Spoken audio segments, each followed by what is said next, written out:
In a world of remakes and remasters, Are we playing for keeps? what was once sacred and cool has now soured and become lame.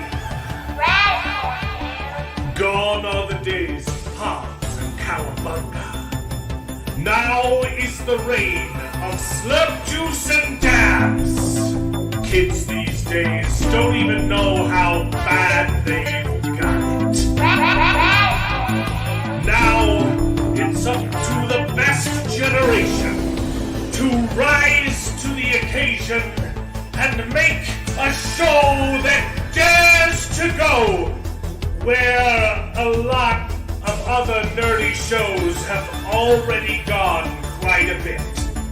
That's right. They're going to talk about it a lot.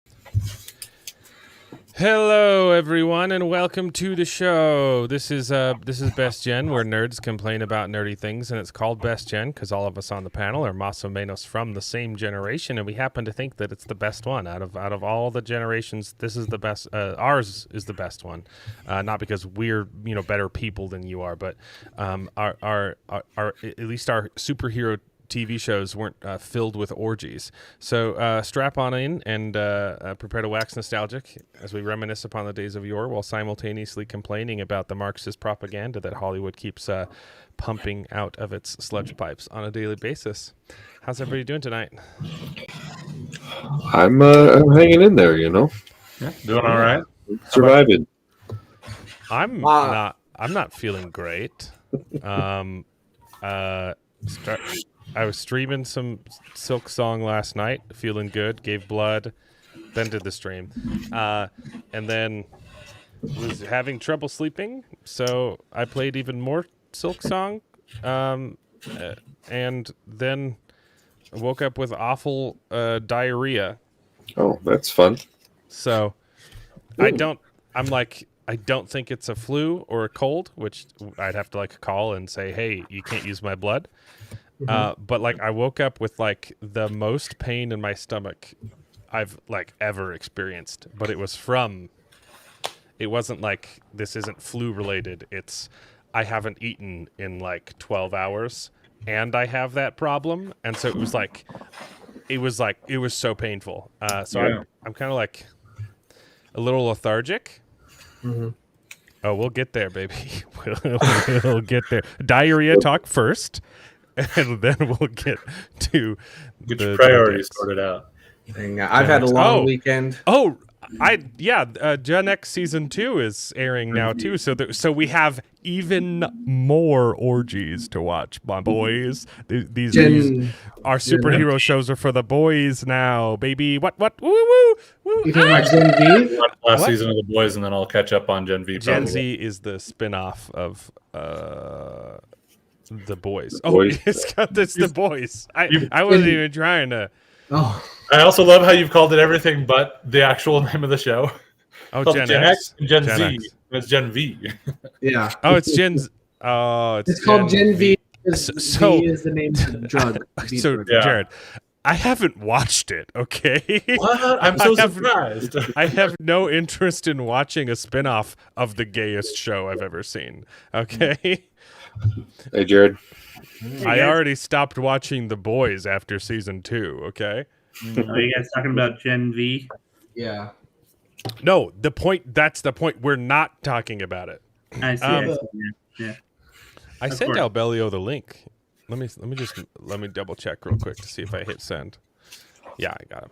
It's the first time he's ever been late, and I'm sure he's going to want to talk about the Alien Earth finale because... Or maybe that's why he's not here, because he's I don't even Holy balls, man. Oh, my mic's a little hot. Holy balls. What an awful, awful finale we'll get to it.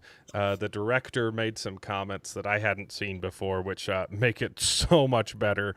And we've got that. We've got the finale of Terminator Dark Wolf. Terminalist Dark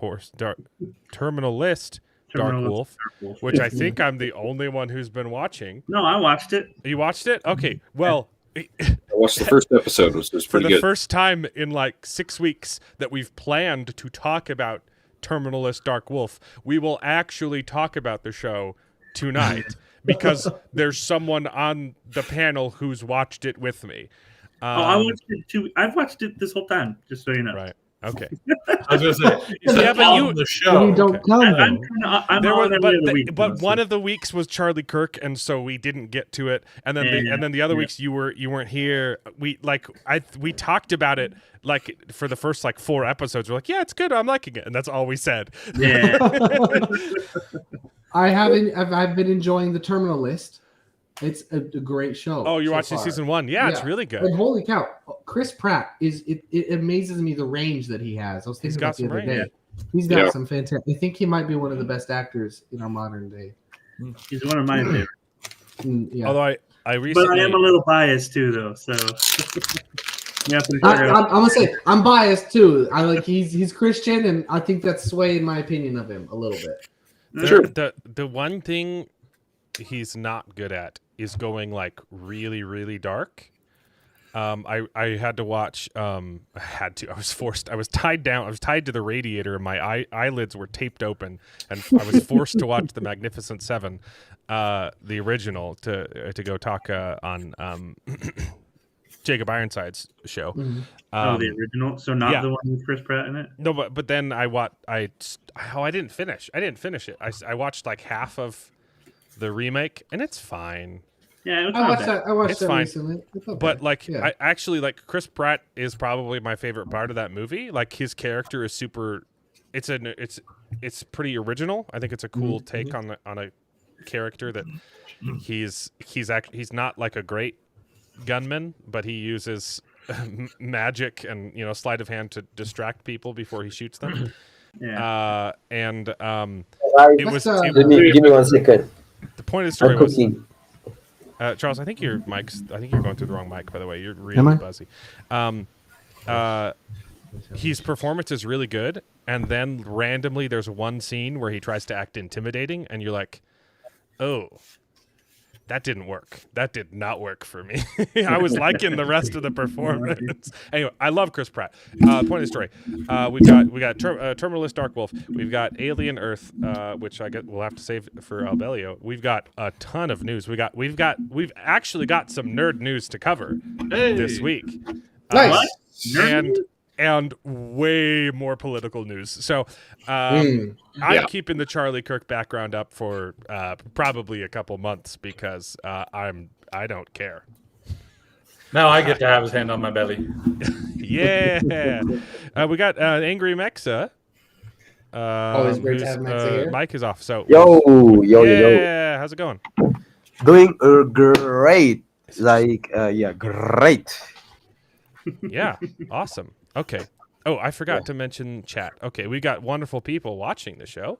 We got Mark Clark, who we started the stream 2 minutes after 7.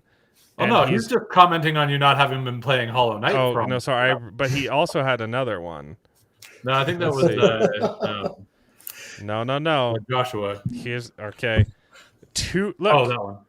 It literally says on my screen. It doesn't show it when I bring it up here, but it's showing it. It's 7:02. Okay, chill out. Late is late. That's all I'm saying.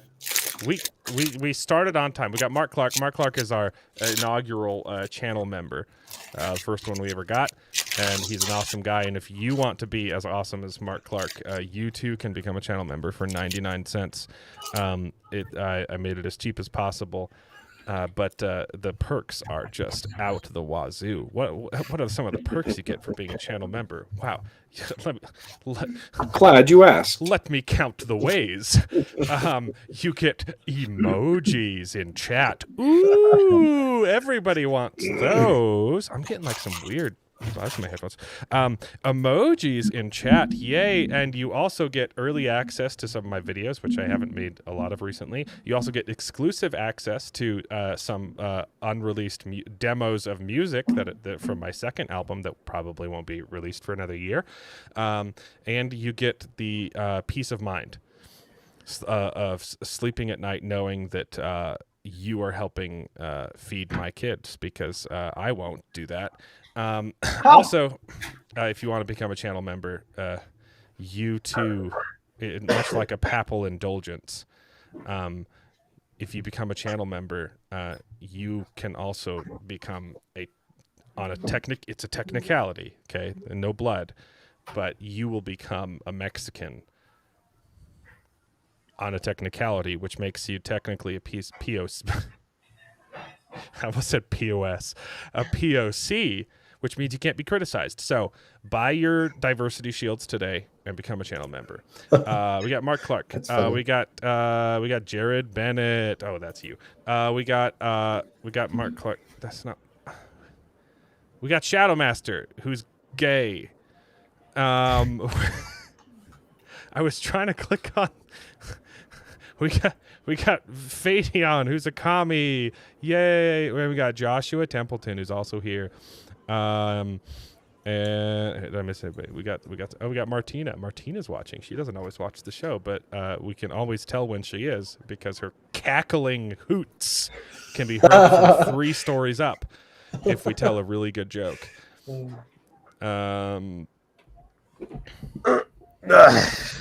Yeah. Okay. There's too many comments. I haven't read all these. Tell me if there's a good one. Mark's got a great one that you got to check out just after talking about Fadeon with his asking about if you like the original of Seven Samurai.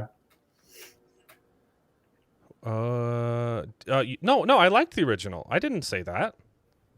I loved the original. It was great. You made the joke that you were forced to watch it, but right. It's the next joke that I thought was great. Because I started that sentence by saying I had to watch the show, and then I was like, yeah, I was forced to watch it. No, I love the show. That was being facetious, Fadeon.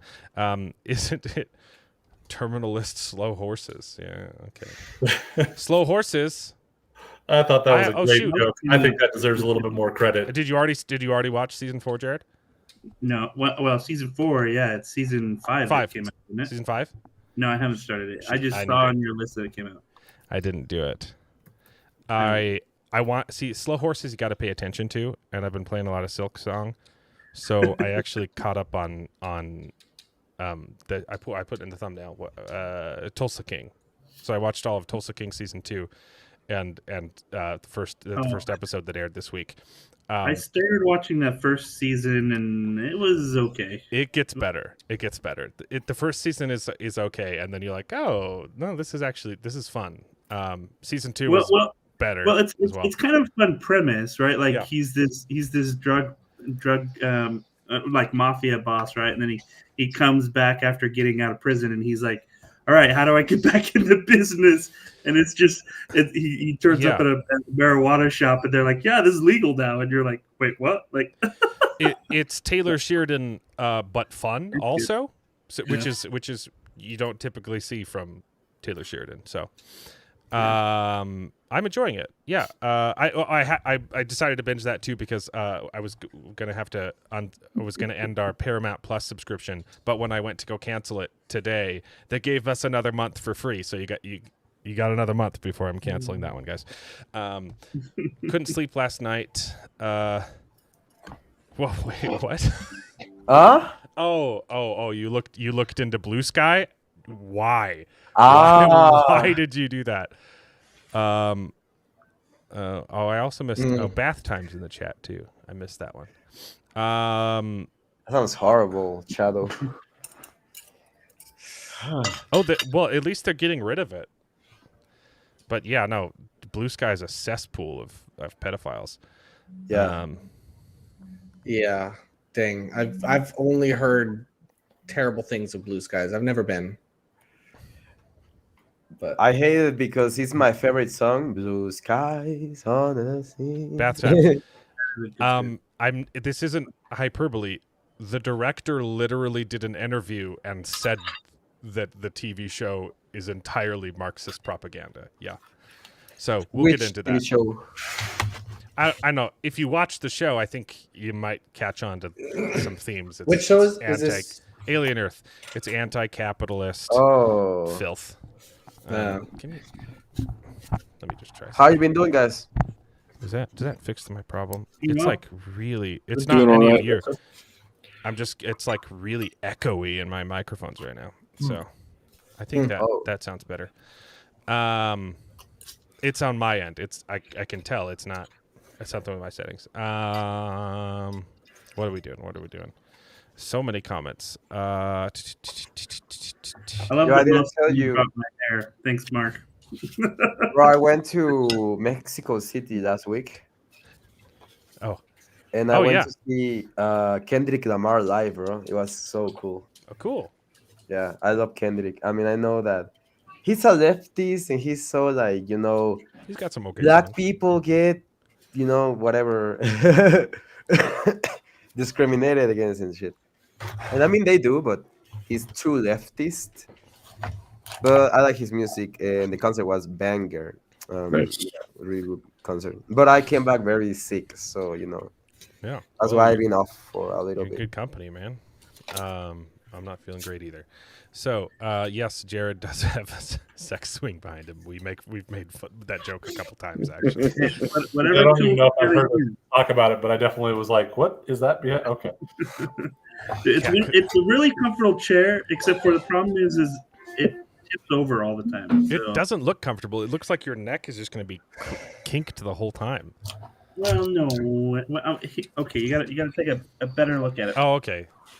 Yeah, it still looks like your neck is too bent. Yeah, it looks like it'd have the same problem as a hammock. Yeah. Cackling. It definitely does look too kinky for me. Cackling Hoots. Tall person Cackling problem, Hoots bro. is That's Jared's tall favorite person band. problem. A Mexican fits like gold in here, bro. I see that chair and I see my Mexican little body there laying down there. Blue Sky is super racist, so Charles should love it. There you go. Oh, there it is. I got her to laugh with my cackling hoots comment, but she was upstairs. Martina, we can usually hear you through David's microphone when you are upstairs. So well, usually she's in the just behind this door on the couch. Yeah, I was gonna say, not when she's upstairs. Usually with when she's in the room right behind there. Yeah. They let Mexico cross the Mexico. Mark, Mexico City is in Mexico.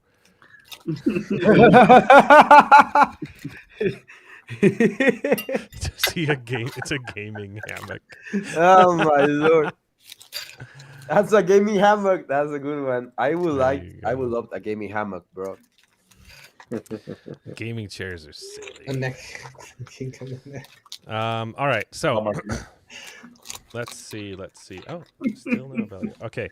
Well, we've got. Should we do nerdy news or should we do politics first? Politics. Heck yeah, baby. Let me pull up my politics page. Because I don't even know what happened the entire week, bro. I was tripping, not literally, figuratively. I'm sober, by the way. I've been nice 2 weeks sober of weed. Yeah. Nice. Yeah, I mean, I got sick, but I don't know if it's related. I don't think so.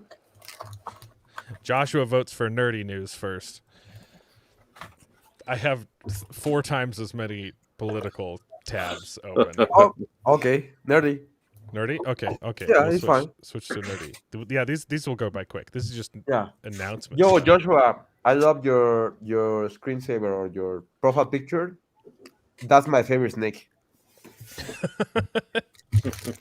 We're gonna find out Mexa is just super autistic for snakes now.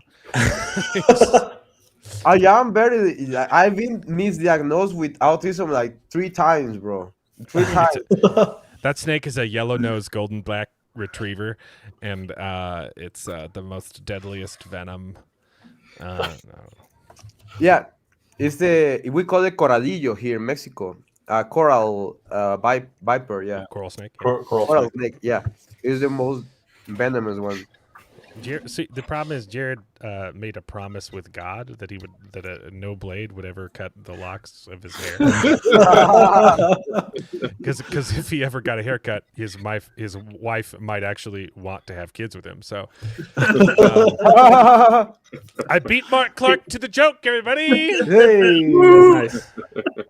no, I like your hair, bro. I like your hair. It looks good. Yeah. Okay, that's a smart move. We'll do nerd and see if Albeleo shows up for politics. You look, it's a you milk look like a snake. wise man, bro. Yeah, like a wise man. Yeah, I mean Thank not you. a wise man, like a wise person. Thank you. I appreciate it. Hopefully, I can live up to that. Then. It looks like a coral snake, but it's a milk snake apparently. I couldn't. I can't see the picture on my screen, so it's too small on my YouTube. Oh, for real? Oh, yeah, you're right. I gotta check my eyes, bro. Oh, Mark Clark had stepped away from his phone. He couldn't make the joke himself. Okay. Nerd news. And no excuses, Mark. No excuses. The Edge of Tomorrow sequel. We're Really? getting a sequel shooting next year. Interesting. That was fun. I thought that was a good movie. Yeah, I thought that he died. I agree. I don't know if it needs a sequel. It does not need a sequel. Yeah, I didn't feel like it did. It kind of ends pretty endily. Yeah. So, I mean, I'll watch anything with Tom Cruise in it, but Me too. I don't know how I feel about this. We'll just have to see. I don't know. Well, Okay. does Discord sound yours? What? It's just that I heard a Discord sound, but I don't even have Discord. I on, did so- hear it. It's not mine, though. Yeah, I yeah. gotta headphones on. thank you though. It was a really great movie with him and his co-star Emily Blunt as well. Like She was great in it, too, yeah.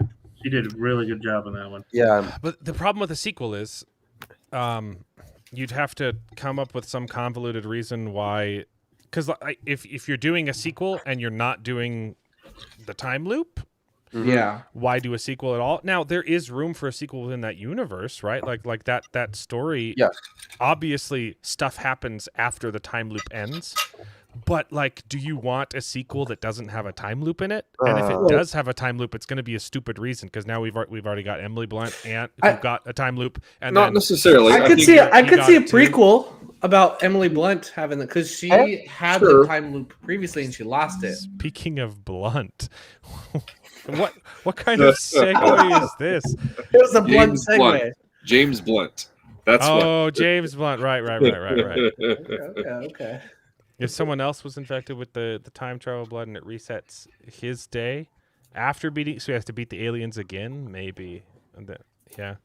I think because he destroys the source of the time travel. See, either that or they destroyed the aliens or whatever. Maybe but maybe the they humans could developed reverse- technology to reverse engineer it. Yeah, make their own technology, and it screws stuff up, and they has to go and fix it or whatever.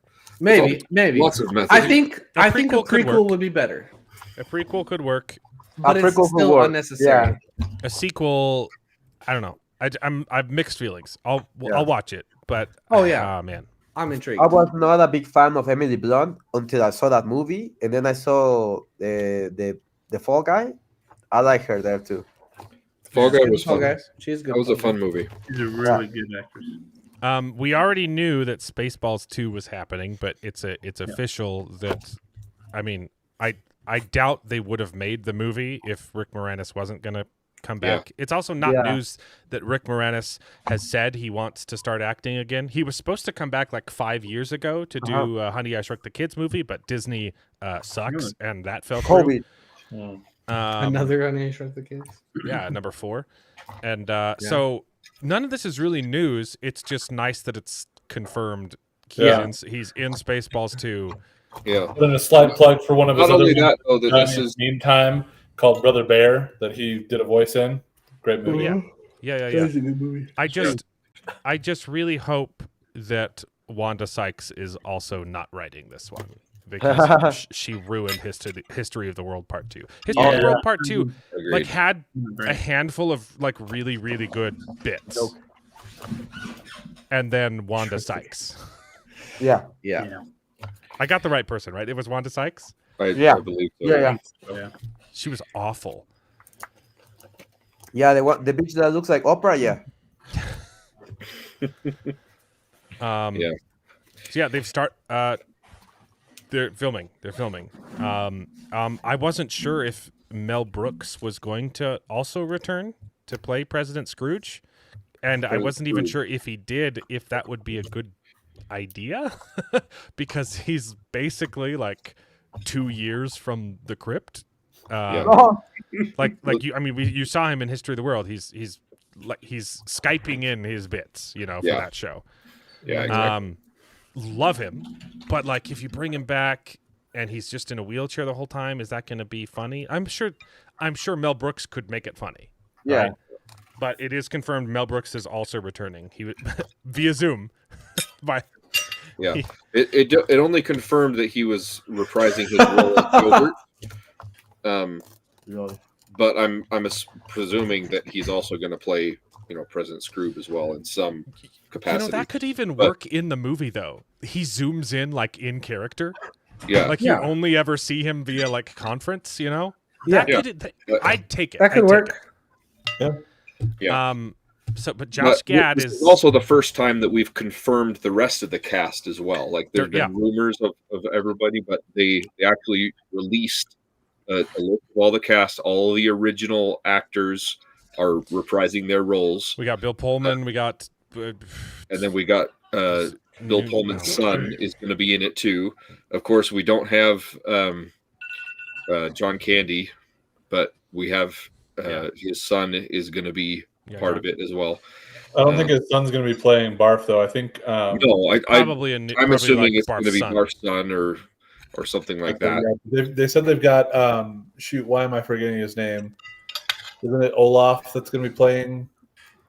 Is going to be in it, and I thought they were assuming that he was going to be Barf's son. Josh Gad, he's writing. Yeah. I don't dislike Josh Gad. I dislike a lot of things he's been. Yeah, sometimes I'm with you there. I think he can be funny if he's a little bit reserved. Yeah. The other one that I think could play it is just in Fantastic Four is the Mole Man dude.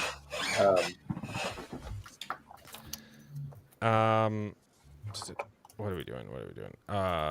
Yeah. Also, this picture you're looking at is making fun of The Force Awakens. Paul Walter Hauser. There we go. I think he could pull off being like a Barf. Direct parody of the first photo we got of Force Awakens. That's good. That's fun. And I'm a lot more on board. Like after they released the teaser, that kind of changed my mind a little. I've been like, ooh, yikes, why are we doing this? And then they released the teaser and they're making fun of the Star Wars sequels and I all haven't that seen stuff. the teaser. I need to check that out. It's a huge text scroll. No. But like 10 minutes long, and it's like, oh, we for centuries in Hollywood we've gotten sequel after sequel, and now we're finally getting Spaceballs 2. It's actually really funny. So yeah, I think we watched it on stream. I must have not been there for it then. Oh, is a rumor? Yeah, I didn't see his son in the cast. Okay, whose mic is that? Is that mine? Yeah, yours. There's something wrong with your mic. Is it? I don't. What's it doing? I can't really hear.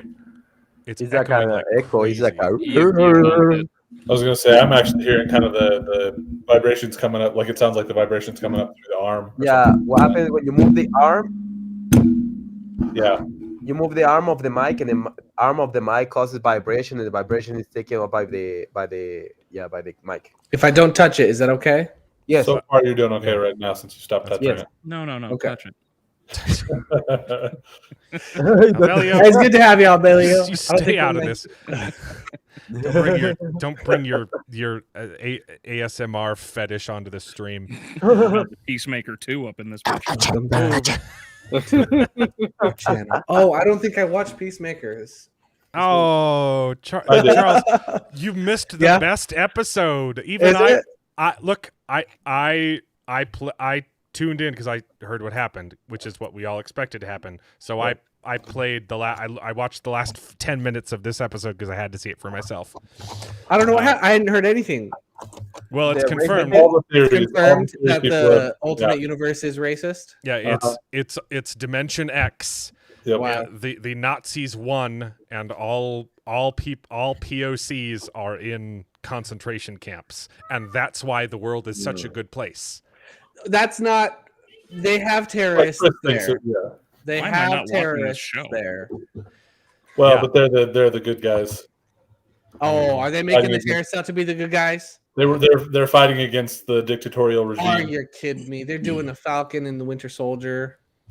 The I don't terrorists think are it's the quite good that guys. same It's a little level, bit different. It's a little bit Yeah. different, but yeah, no, it's confirmed. They show an American flag, except there's a Nazi symbol instead of the stars. Yeah, Man, that would have been my favorite episode. like she straight up says it, like, "Hey, I think it's Harcourt's character. Someone's like, hey, how come?" She's like, "I've noticed something different. I haven't seen a single person of color in this entire episode." And then the music gets dark. Everybody was already putting that all out. Nazis. Yeah, James Gunn is an idiot. So, Darn. Yeah, I'm pretty sure I knew how. Yeah. but it's really, really, really important for you to watch the orgies in Peacemaker so that you can know, because it's very connected to Man of Tomorrow, guys. This is new.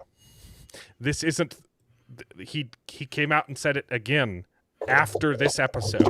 No. Please watch my TV show. You have to watch it in order to understand Man of Steel or Man of Tomorrow. Yeah. It's just bad. Why would you? Um, do it this way? Oh, I didn't tell you guys. I tried to watch Superman movie, the new one. Yeah.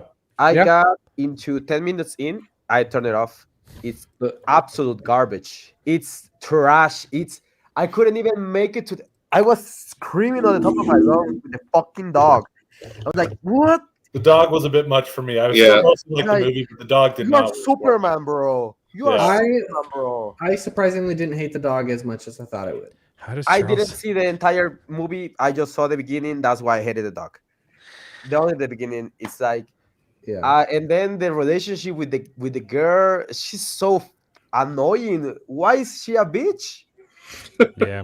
Why is she a bitch? Like, out for it. There's no reason. Like the first thing that she tells her is like bombing Superman. And it's like, what? Whatever. And Lex Luthor, I was like, I agree with Lex Luthor. The first minutes of the movie, I agree with the guy. Let's do it. And then I didn't understand why should I even continue to watch the movie, because I know that they're going to ruin, like, I know that they're going to try to paint him as the bad guy, but it doesn't make any sense. He is the good guy. Why do you have an alien, a Mexican, an alien, super powerful alien out there doing whatever he wants? Yeah, I hate James Gunn. He's a moron. He makes pedophile jokes. I don't like him. Yeah. Well, you better like him because it's important, because you have to watch Woman of Steel tomorrow. Tomorrow, Steel today. I want to make sure that people can pick up and watch something without having to see something before it. Yeah.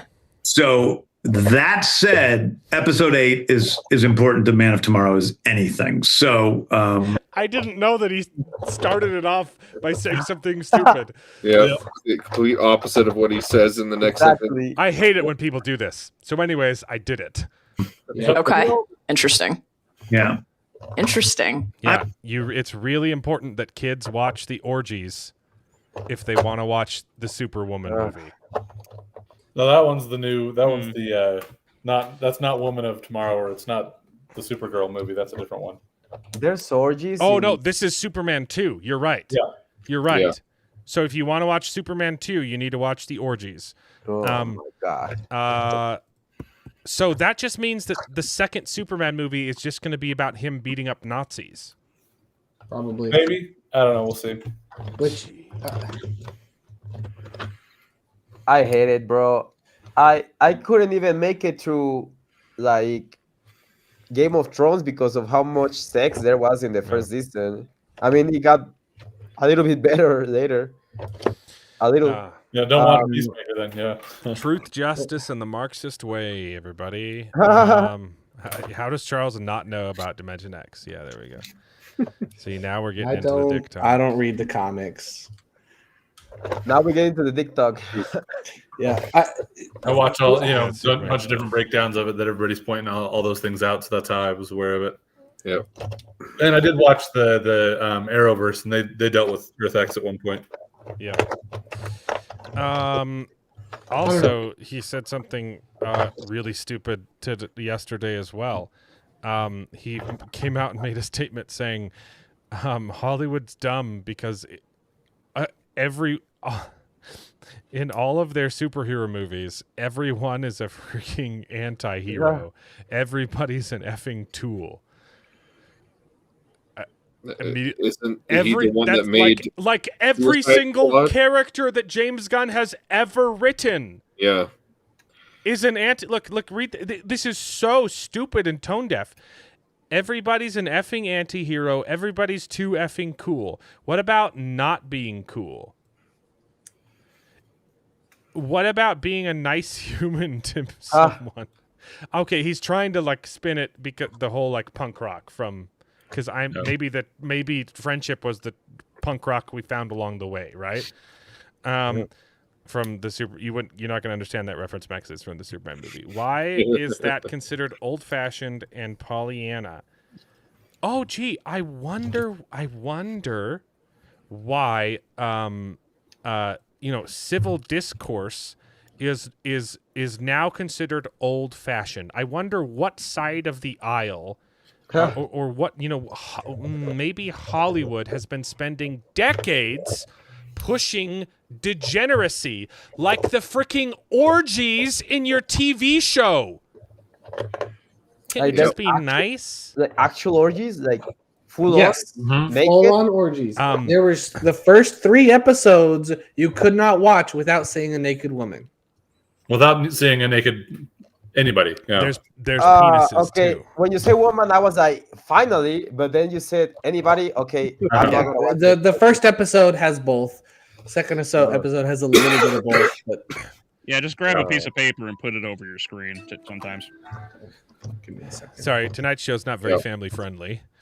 A lot of orgy talk. I love that aspect of myself. I'm so old fashioned. I'm so nice. Yeah, I was gonna say I like the words. Have you read any of your tweets? Yeah. What? With what he's doing with his actual characters. I hadn't read this statement. I read the first line. I was like, oh, we got to talk about that. I hadn't read the rest of this. He is so far up his own butt. It's crazy. I told you he had an ego, bro. Like he has such an ego. Like I thought you said Negro. Oh, no, but it's an eagle, like eagly. And I was like, he has an eagle? I was like, all right. What? Ego. He has an ego. An ego. Yeah, with the N at the end of an ego. He has such a Negro. I mean, he is a ninja. Bro, hey, I went to see Kendrick Lamar. Yo, I got the N-word pass from him. Nice. I was saying that word so many times in that concert, bro. It's okay. I'm also Hispanic. Okay. I believe in the goodness of the human spirit, except if you're MAGA, I think a lot of people are doing good things. I think a lot of people are doing good things I don't like. I think that they are essentially good people. Yeah, people doing things that I don't like, I think they're essentially good people. Oh, doing things. I added. I good like in to there. think of him sitting there like Dr. Evil, trying to act all high and mighty. Meanwhile, he's petting his fantastic Negro. They just have weird ideas about things. Yeah. So why are you specifically villainizing them? It's And the typical. hey. Yeah. There's a pretty big difference between what I said and the N word. Okay. Hey, I'll say. I'm joking. I won't say it in public. I've heard the N word. It's so much more in Mexico than I ever have in the United States, Yes, and I only lived there for 2 years. That word here. I don't think there's another country in the world other than the United States that says that word so often. Not even Canada, not even the UK. We say it a lot. Yeah. I don't know why. We don't even understand the culture. I do. Obviously, that's why I refuse to. Yeah. And it doesn't make sense because they were calling me the N word, and I'm whiter than them. So. Yeah, that's funny. I also have an N-word pass, but I got it from Mexicans, so it doesn't count. Yeah. You have the beanie pass. I've got the beaner pass. Yeah, I wanted to say not the actual word, the other one, the beanie. Wait. Oh, you mean like the cleaning supply? Oh, you mean like my new. Yeah, I had that guy too. Ian Beaner. No, that's me. Yep. I had to change my tag to the shame beaner. I like your new. Oh, that's you? That's me. I was like, who is this guy sending me text messages? Yep. It's I like your new avatar there. Too. Yeah, I was like, who is this guy sending me shit? Like, is this a bot or something? I had to change my X handle because chat made me do it. That's the most hilarious thing I never considered. Who the fuck is this Shame Beaner messaging me? Yeah, I was like, I forgot that the only Mexican we have on the panel wasn't there when I did that. We did it on stream. Oh yeah, Shadow Master. Yes, you're right. Mexico has a huge white supremacist culture. Yeah, they hate the Jews here, bro. Yeah, Mexico's super racist. Yeah, hell yeah. And they have a Jewish president. President, right yeah. I hate her too. I never would have expected it. Yeah, a Mexican Jewish president. Wow. Okay, and a woman too. Wow. I've got to get through this statement, okay? Those dumb, stupid head, evil, definitely threat to democracy MAGAs just have weird ideas about things. And I think that we can communicate with those people by basing an entire series of my superhero television show on making fun of them. And maybe I'm naive. I don't know, but that's who I am. Oopsie. Did I do that? That's the type of person I hate, the one that throws the rock and hides the hand. Also, James Gunn. That was from the episode, the Nazi America flag. Yeah, I saw the reference, but I didn't know. Mm-hmm. Yeah, this is was in the show. Not James Gunn. Not him but, on there, Obviously, That's I a know screenshot. James Gunn's not real, but Is it even original anymore? Like Guardians of the Galaxy, anti-heroes, the specials, boring anti-heroes, Suicide Squad, anti-heroes, super anti-heroes, Creature Commandos, anti-heroes, Justice Gang, anti-heroes, Peacemaker, anti-heroes.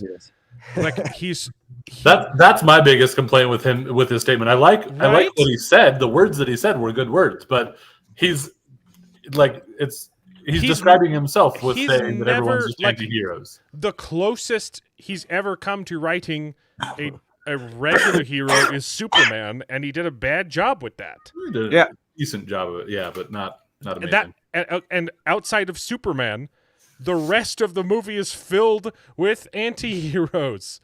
Yep. how is this guy over here defending, saying GOGT are anti-heroes? Are you high? Like, what? Of course they are. literally are. Like They Guardians of killed the a lot of Galaxy people in that prison. Do you know what an anti-hero is? It's a reluctant hero. It doesn't mean they're villain. I think he means anti-hero means villain. Yeah. that must be his misunderstanding, because at the very end of the first Guardians of the Galaxy movie, it's like, what are we going to do? Are we going to go like steal some stuff or like save the galaxy? And he's like, well, a little bit of both. That's an anti-hero. Yeah, exactly. It's someone who It's someone who saves the world begrudgingly, doing the right thing for the wrong reasons, or doing the wrong thing for the right reasons. It's Matt from the Wheel of Time.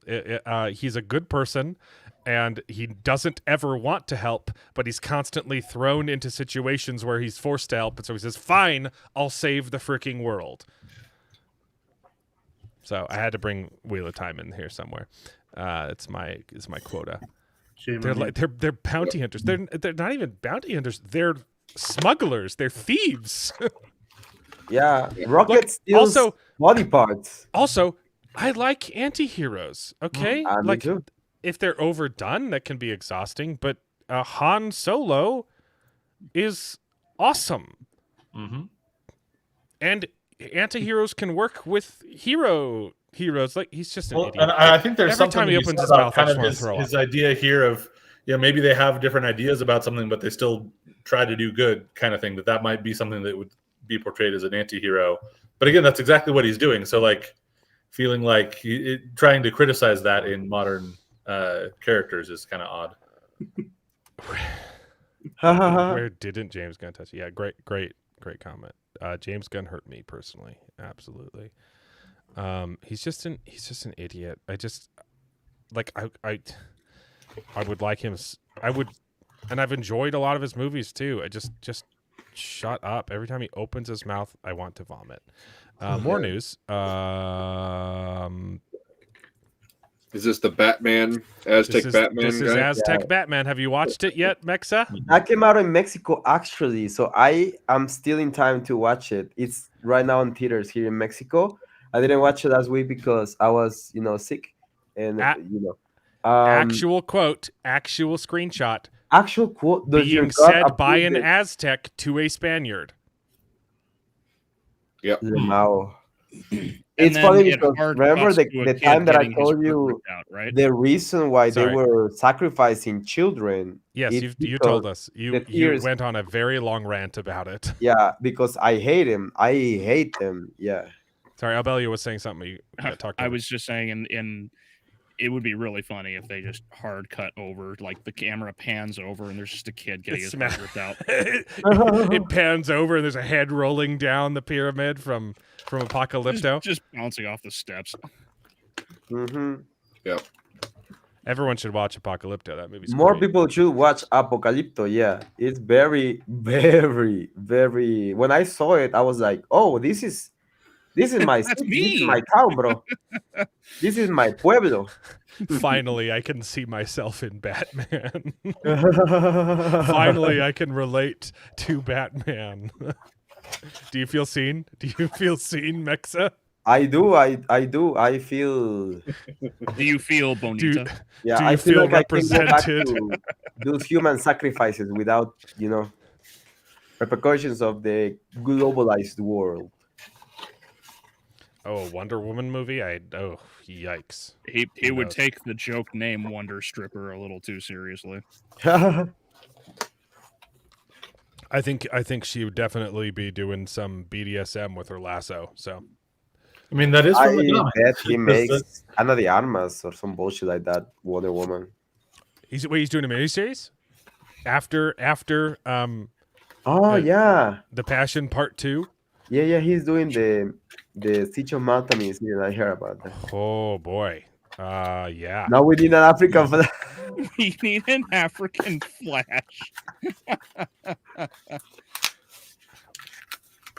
Let me guess. To just go around exposing himself? Is that what? He dashes out of target. An African Flash is just as ridiculous as a Ethiopian Aquaman. Yeah. What is this? I missed. Aquaman. Oh, this is the Aztec Batman, where you have an Aztec warrior berating a Spaniard for slaughtering women and children. Really? Real? I thought this would be a point of. Nope. No, and you know what the point of funny things are is that approval. that guy is designed as a Mayan. He's not even designed as an Aztec. Yeah. He's hilarious, bro. Okay, hold on. I have to nitpick one little point. Does he in this? So presumably that's Batman on screen, right? Yes, this is Batman, and this is okay. I think Two-Face. I think his face has already been scratched. Gotcha. So does anyone figure out that he's got a coin? Batman's It's Two-Face. Okay, so does anybody figure out that he's Batman with the nose ring and the lip piercing and everything else? Oh, it's like what the whole eyeshadow controversy. Whenever he takes off his cowl, the eyeshadow disappears. Whenever he puts his cowl on, his nose piercings go away. Is that what we're talking about? Yeah, basically. It's No, they don't go away. Be Actually, Batman. There's no way it could be him. He changes them to black ones. Oh. Yeah, look at the image of the Batman. Yeah, he changes them. So he changes his name to Black One. Yeah, and Black he's Man. committing crime at night. Exactly. Yeah, that's kind of weird. They do that. Anyway, so yeah, people are pointing out the stupidity of the. Yeah, it's. Actually, some of the images of the Aztec Batman, some of them look kind of cool. The animation is filth. I Yeah, watched this. It could be cool if they did it right. Yeah. If they did it right. There's lots of alternate. This one's sorry. This one's a little political. I was supposed to do nerd news second. Babylon Bee was on fire this week. I have about 10 Babylon Bee articles that will be interspersed between the political posts, and this was supposed to be like, oh, this one wasn't related to the other ones, but it was also funny. 8 ways besides heartbeats that women are tricked into thinking babies are alive. Whoo boy, what a zinger! Good job, Babylon Bee. I'm sorry. I didn't mean to laugh as hard as I just did. I'm on the IMDb page, and going back to your previous misunderstanding of what Mexa said, I was like, oh, cool. Let me scroll down and see what else is on here on this IMDb page. And then it pops up with a movie called La Leyenda. Correct me here, Mexa. La Leyenda del Charro Negro. the legend of the charred. No. El charro is You probably saw that in Guadalajara. Charro is the way that mariachi dresses. So it's like a like a gala type of a Mexican males dress like that. So charros are the ones that are like the cowboys of Mexico. They do the horses and they do the lasso and shit, and they're basically charrerias is like cowboys, like training cowboys and stuff like that. Like, I don't know if you seen Canelo, but he's like a charro. He does like a lot of horse riding and all that stuff, and with the thingy, with the sombrero and all that. Those are charro. Now El Charro Negro is a real character from Mexico because he's like a Mexican, legend, basically. So yeah, la leyenda del Charro Negro. Yeah. That's hilarious. Who did that? Is the same guy? No, I was just scrolling down. It says Anima Studio. I didn't know that term. Yeah, it just cracked me up. That's why I burst out laughing and had to push the mic away. Because I saw that and I was like, oh, look at that. No, we're done talking soups. We're about to transition into politics, baby. Okay. Well, one last thing I wanted to complain about Peacemaker is that it I maybe already said this, but it annoys me that it feels like a kids movie and it feels childish and it feels like a Disney Channel show at times, but it has orgies. So who are you pandering to? You have stuff that disqualifies kids from watching it, yet the level of writing and the level of acting and all of that and all the jokes are that's all he's capable things of. that only children would enjoy. That's all he's capable I'm mostly enjoying it myself, so maybe I'm there are some good parts and the story is okay at some parts, but a lot of it definitely the the intro scene is what does it for me. The intro just screams, "This is Disney Channel." I will also I see what say, you mean. Yeah. because the show has gone for the hard R rating, I'm surprised that with the Nazi reveal, they didn't drop a hard R. Like the guy gets out of his car and says, "One got out, a black," and they chase, and then the whole neighborhood chase, and you're like, you're saying They a didn't say world the full of N-word? Nazis wouldn't that's have great. used the N-word there? Yeah, that was a thought that crossed my mind when that happened. They would call I would James have Gunn used it just racist for for this. Here's the thing: that word is so insane the way they treat it that even if you're saying you shouldn't say this word, you're called racist. That you're not allowed. The bad guys in your TV show aren't allowed to use Nope. the N-word. That's how ridiculous they treat this word. You can't ever say this word. It is literally Voldemort's name. I would love to do a show with BC Pop. I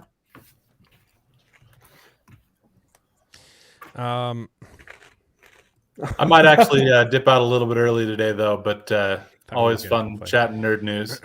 Didn't have enough degeneracy. Yeah. No. Well, in terms of the, yeah. Okay. Peacemaker's dumb. Okay. So last week we talked about Jimmy Kimmel. Yep. He's back on the show. He was only canceled for like 4 days, which is he's kind of back though, because ABC decided to bring him back, but all of the local like affiliates are saying like, no, we don't want to actually air the show. So some of them brought him back, and I think they're being like forced to now. It's its own thing. Yeah, Jimmy Kimmel is making life a living hell, apparently. Yeah, so this one's great. People okay with murder, outraged by TV show cancellation. I love the Babylon Bee. So yeah, look, fantastic. Jimmy Kimmel is a piece of shit. The Guardian, a wonderful bastion of reliable news, also released that it may possibly have been the Jimmy Kimmel suspension that motivated the ABC shooting. Oh, Yeah. We couldn't possibly know what the motive was. Yeah, it was half a second there, I thought this article was saying that Jimmy Kimmel's suspension was what motivated Charlie Kirk's shooter, and I was like, okay, now that's a really dumb take. No, ABC literally had to say, okay, fine, we'll bring Jimmy Kimmel back because we don't want you to shoot us anymore. Yeah. They were afraid that they were going to get shot at more. Yep. Yeah, and the way that this article presents it, the sequence of events where they present the facts makes it seem like, oh, this happened, the shooting happened just after they reinstated Kimmel, and so it was some guy that was a MAGA. was upset. It was that definitely he's being one reinstated. of you. Now, to be fair, they go in and they talk about the actual facts about it and what the guy has said who shot up and his motivations for everything. But they started off, if someone just reads the first like 3 paragraphs of this article, they would think that he's a deranged MAGA guy who's mad that Kimmel got his bad job back. Yeah. It's just so disingenuous how they present the information. Yeah, they're evil. They're evil people trying to lie. And the absurdity. This is a similar thing to oh my goodness. Who's the author of Harry Potter? J.K. Rowling. Oh. Rowling. J.K. Rowling. There you go. J.K. Tolkien. Holy cow. J.R.R.J.K. Rowling. Darude Sandstorm. J.R.R. Rowling. I know.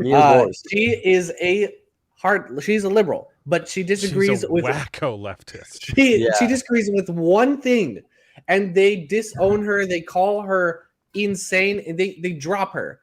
ABC News. It is not a conservative news network, but they cancel one show from a guy that's not very funny, and they go and shoot them up. This man is deranged enough to want to kill these people for canceling a TV show. Look, I could understand if it was something like Raised by Wolves, but Jimmy Kimmel Live. There's our monthly plug for Raised by Wolves. Yeah, look, like If they were canceling Arcade, No. I mean, Arcade's done, but it's because I Maybe saw an Firefly. article. I saw an article today that was like HBO renews a long canceled TV show for one final season. I was like, raise my wolves, come on! It was some, I don't even know what it was. Or some yeah, stupid that's show. a fun thought, though. Is there an actual show that would be worth to shoot for? You know?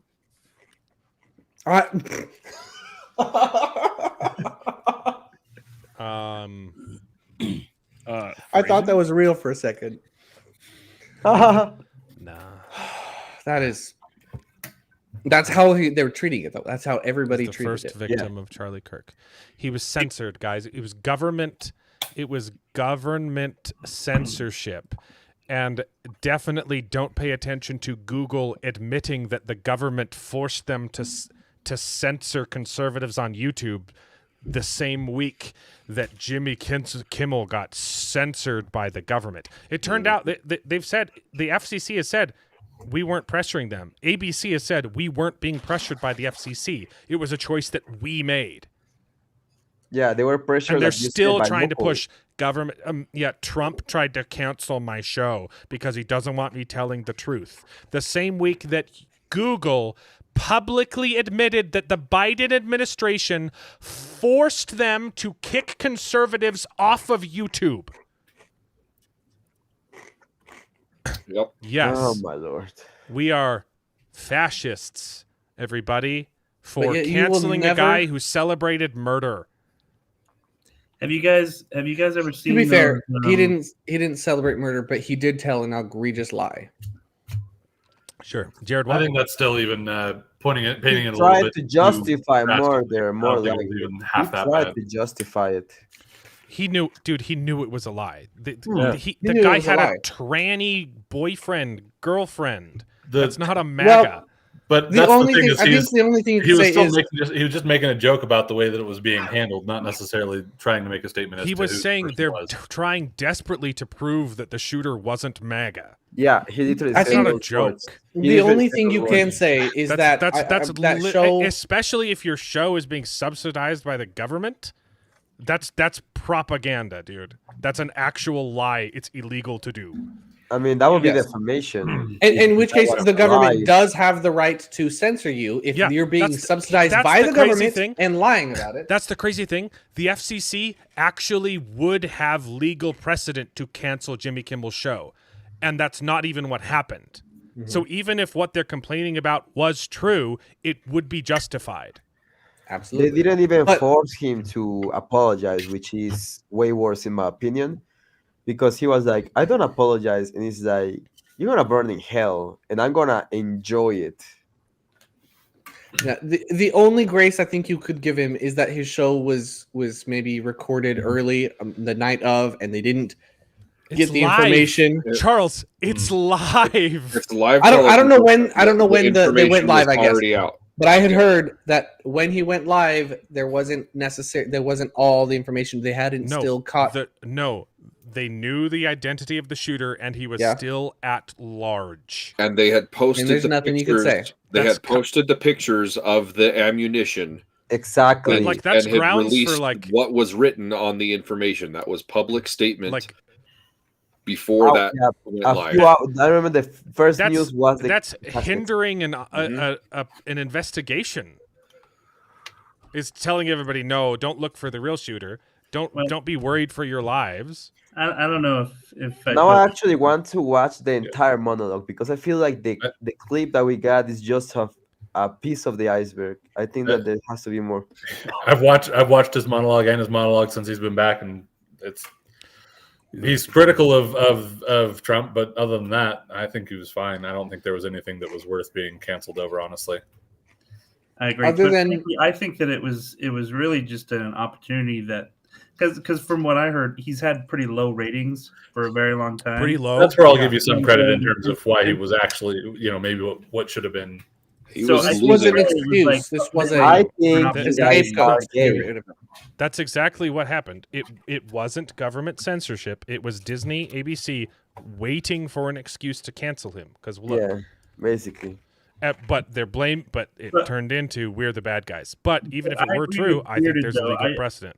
I didn't feel like it was really that bad of a statement. Like it wasn't like it was definitely a lie. Like it was clearly a lie. And I will add too that it's just there was some verbiage, that talked about how it was the mob of the Trump mob, basically. So there is some verbiage that kind of tries to show that, hey, there's some violence and whatnot, but like it wasn't a huge thing where I was like, he definitely needs to be taken off the air. Sort of 0.15 million views.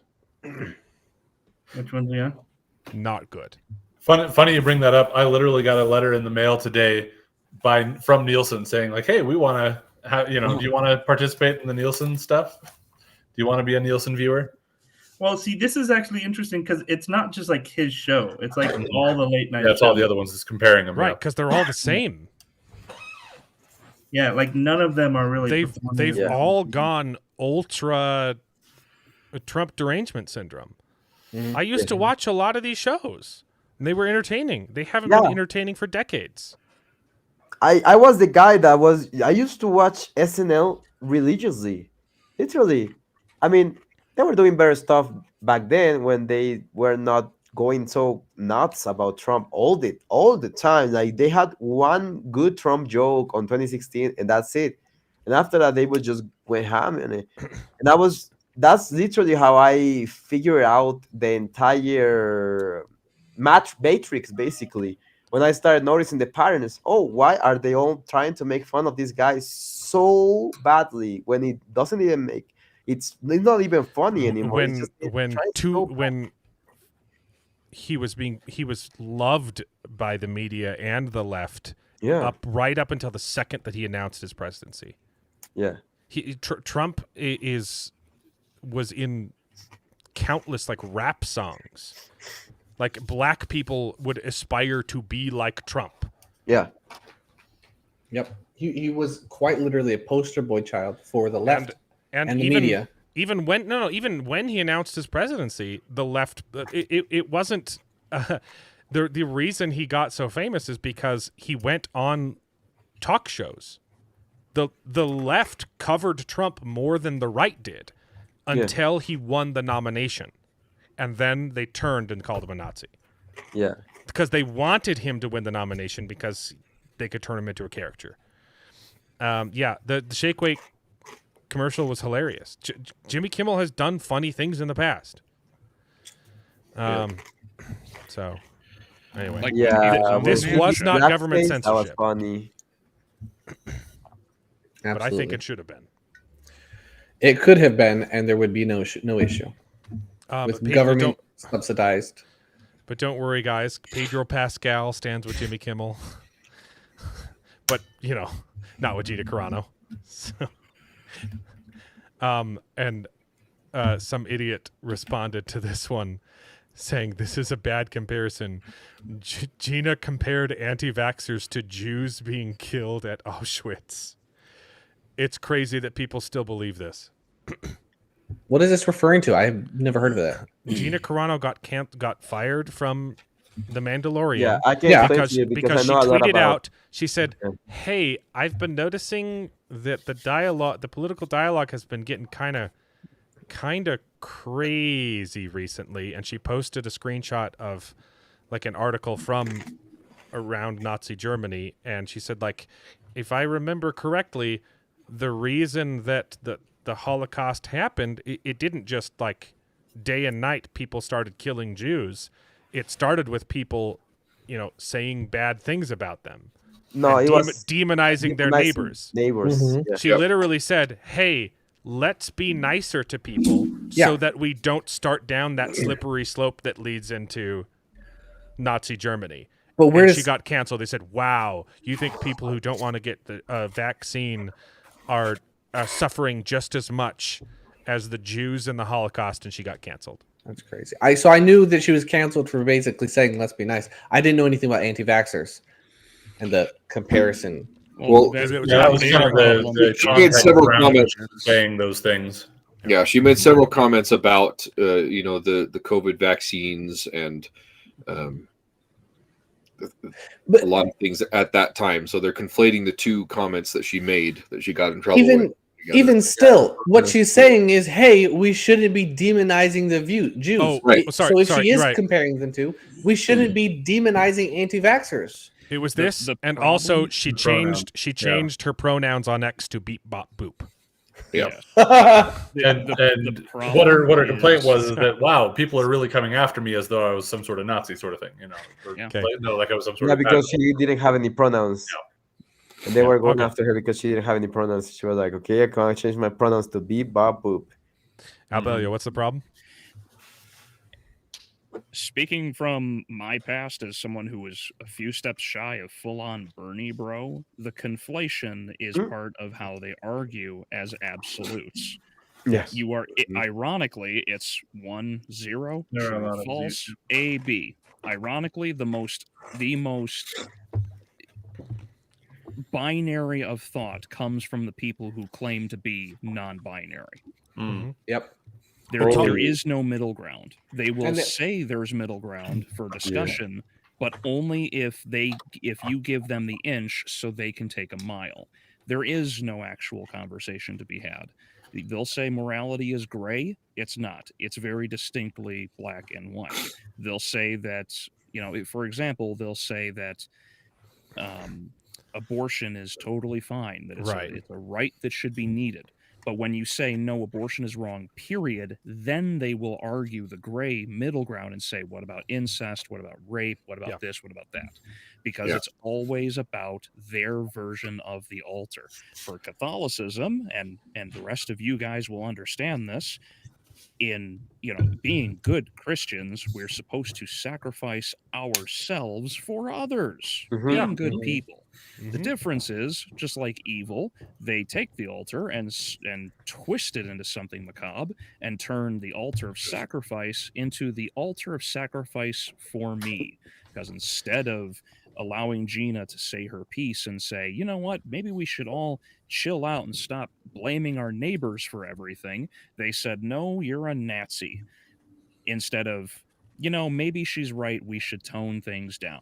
Yeah. The same thing goes for abortion, because abortion is about pleasing them and saving their future because they want to remain as young as possible forever without a little parasite in their mind causing all the problems. In the same way, Greta Cuntberg is over here trying to say that the world is going to burn and we have to stop, global warming. So let's shut off all of the fossil fuels, which would kill millions around the world because, as you know, we need refrigeration for things like, I don't know, insulin. It's everything is about pleasing them no matter who or what it costs. And the best example of this is the next generation of hyper-focused crusaders who are going to know the names of every single Pokemon because all of these women are guzzling down Tylenol despite being pregnant. I have seen that. Which that has been the biggest example to me of Trump derangement syndrome. He didn't even claim that Tylenol caused autism. It wasn't him making the statement. It was Harvard. Yes, it was Tylenol themselves saying, "Don't take our product." It was Tylenol and Harvard, and Trump said, "Hey guys, just so you know, Harvard did a study." And immediately they go to TikTok, and Mayo Clinic, showing them Mayo Clinic. Yeah, and it's not that too. It's even before the study came out that it may cause autism. Yeah, it's never been recommended for pregnant women to take Tylenol. You're supposed to take ibuprofen. Yeah, well, that's always been the case. There was not always.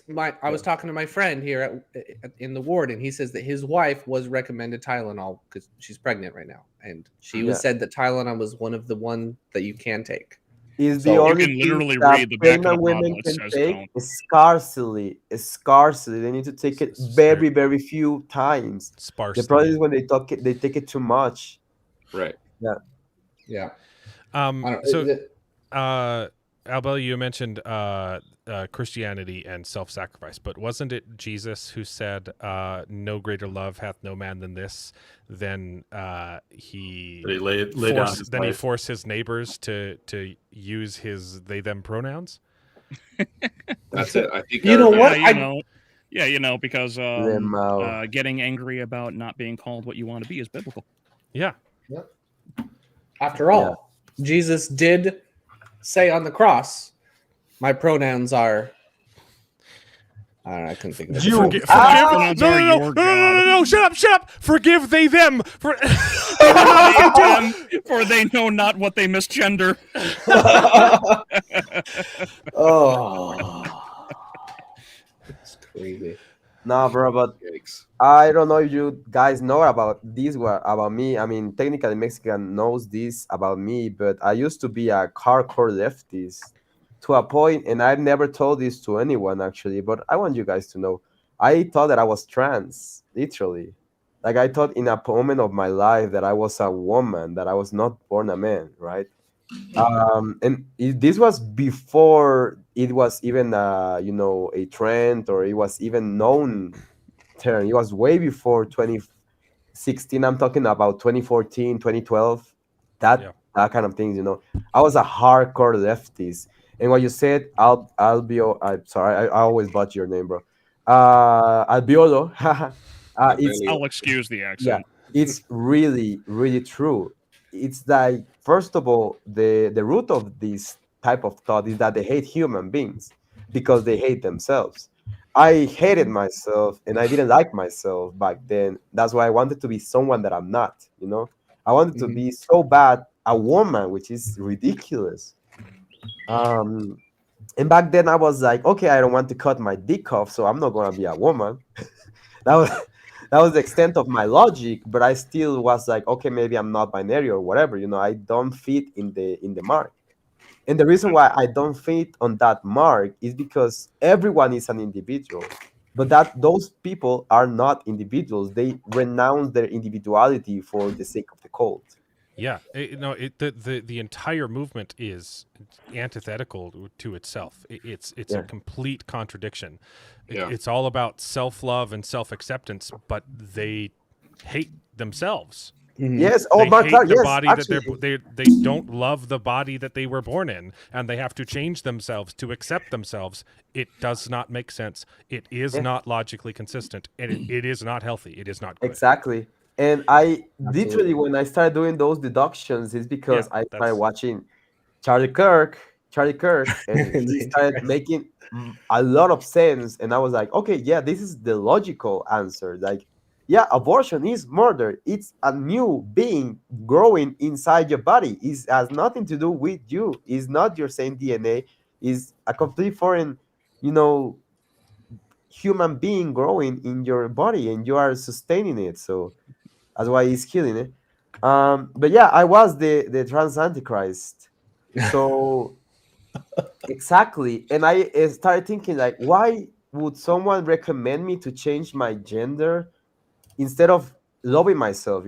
That's what I thought that they were after. I thought that they were after uh, acceptance and understanding and empathy and all the bullshit that they spew, but it's quite the opposite. They hate everyone, and the more people that they hate is themselves. Oh yeah, I'm very, very weird, Markla. You have no idea. That's why they have misdiagnosed me 3 times with autism, bro. 3 times. Where's the camera? There's a very simple way to actually conclude this. There is no love without truth, and because they deny truth, they do not understand love. Yeah.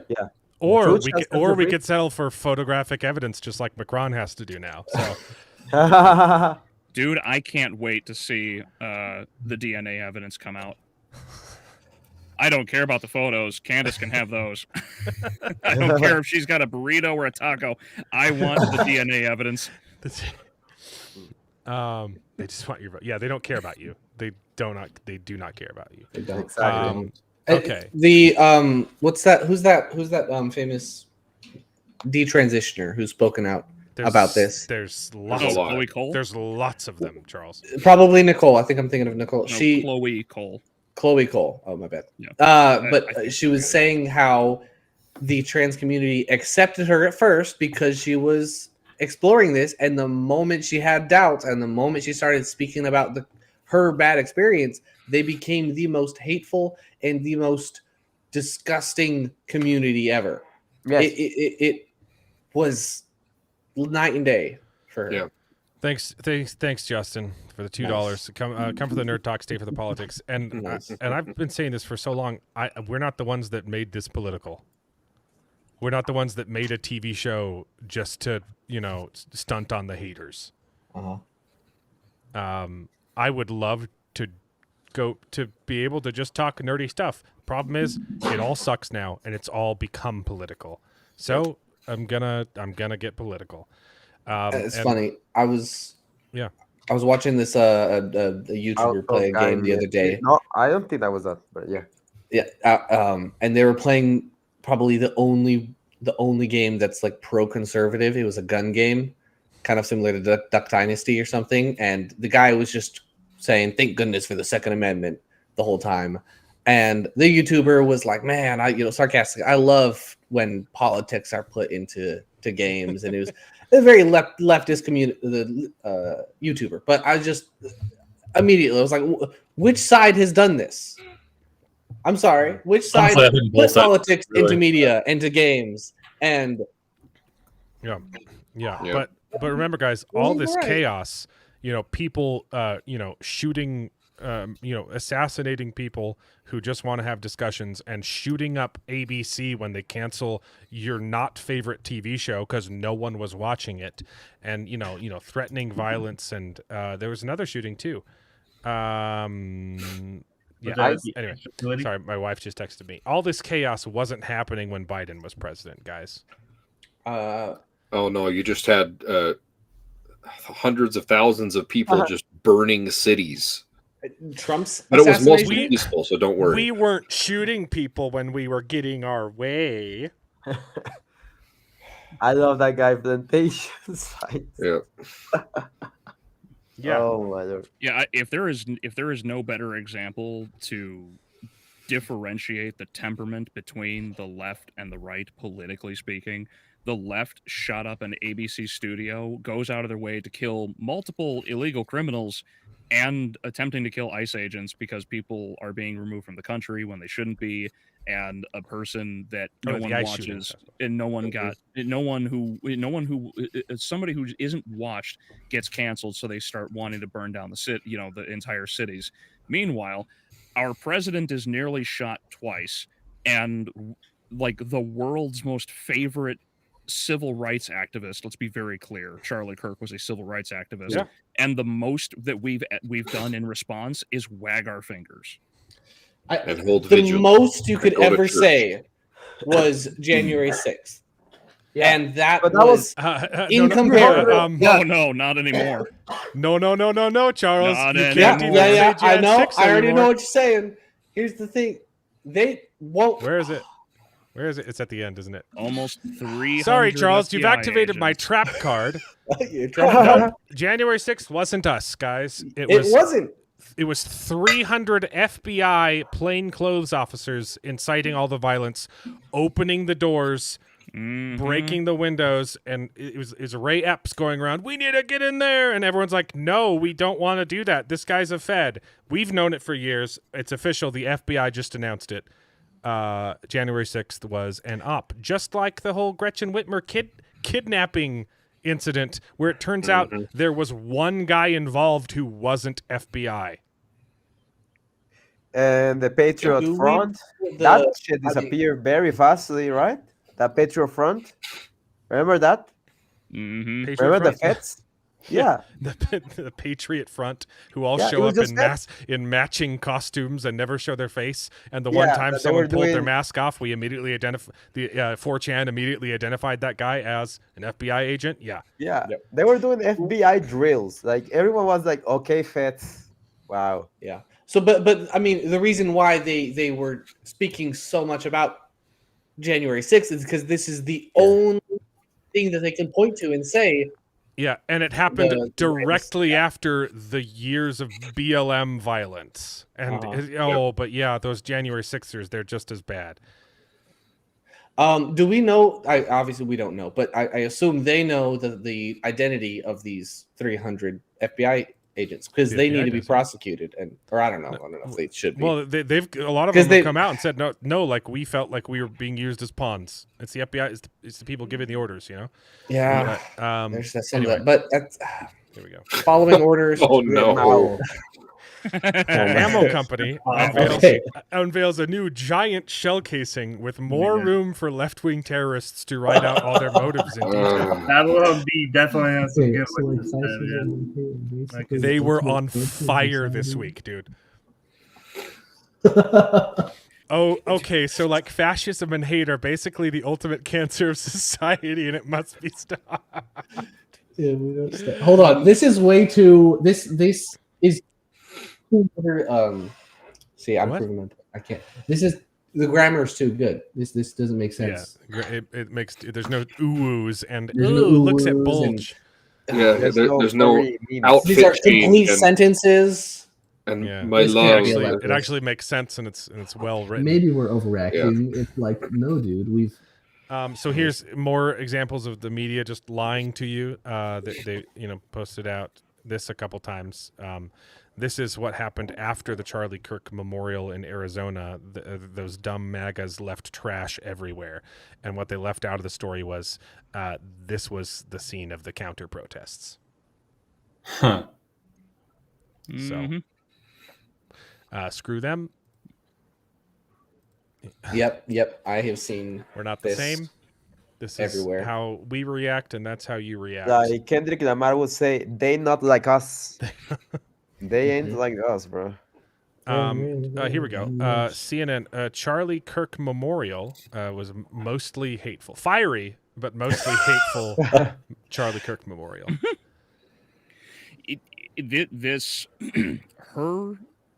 I cannot imagine having the strength Erica Kirk has. I do not know how she remained as composed as she did giving that.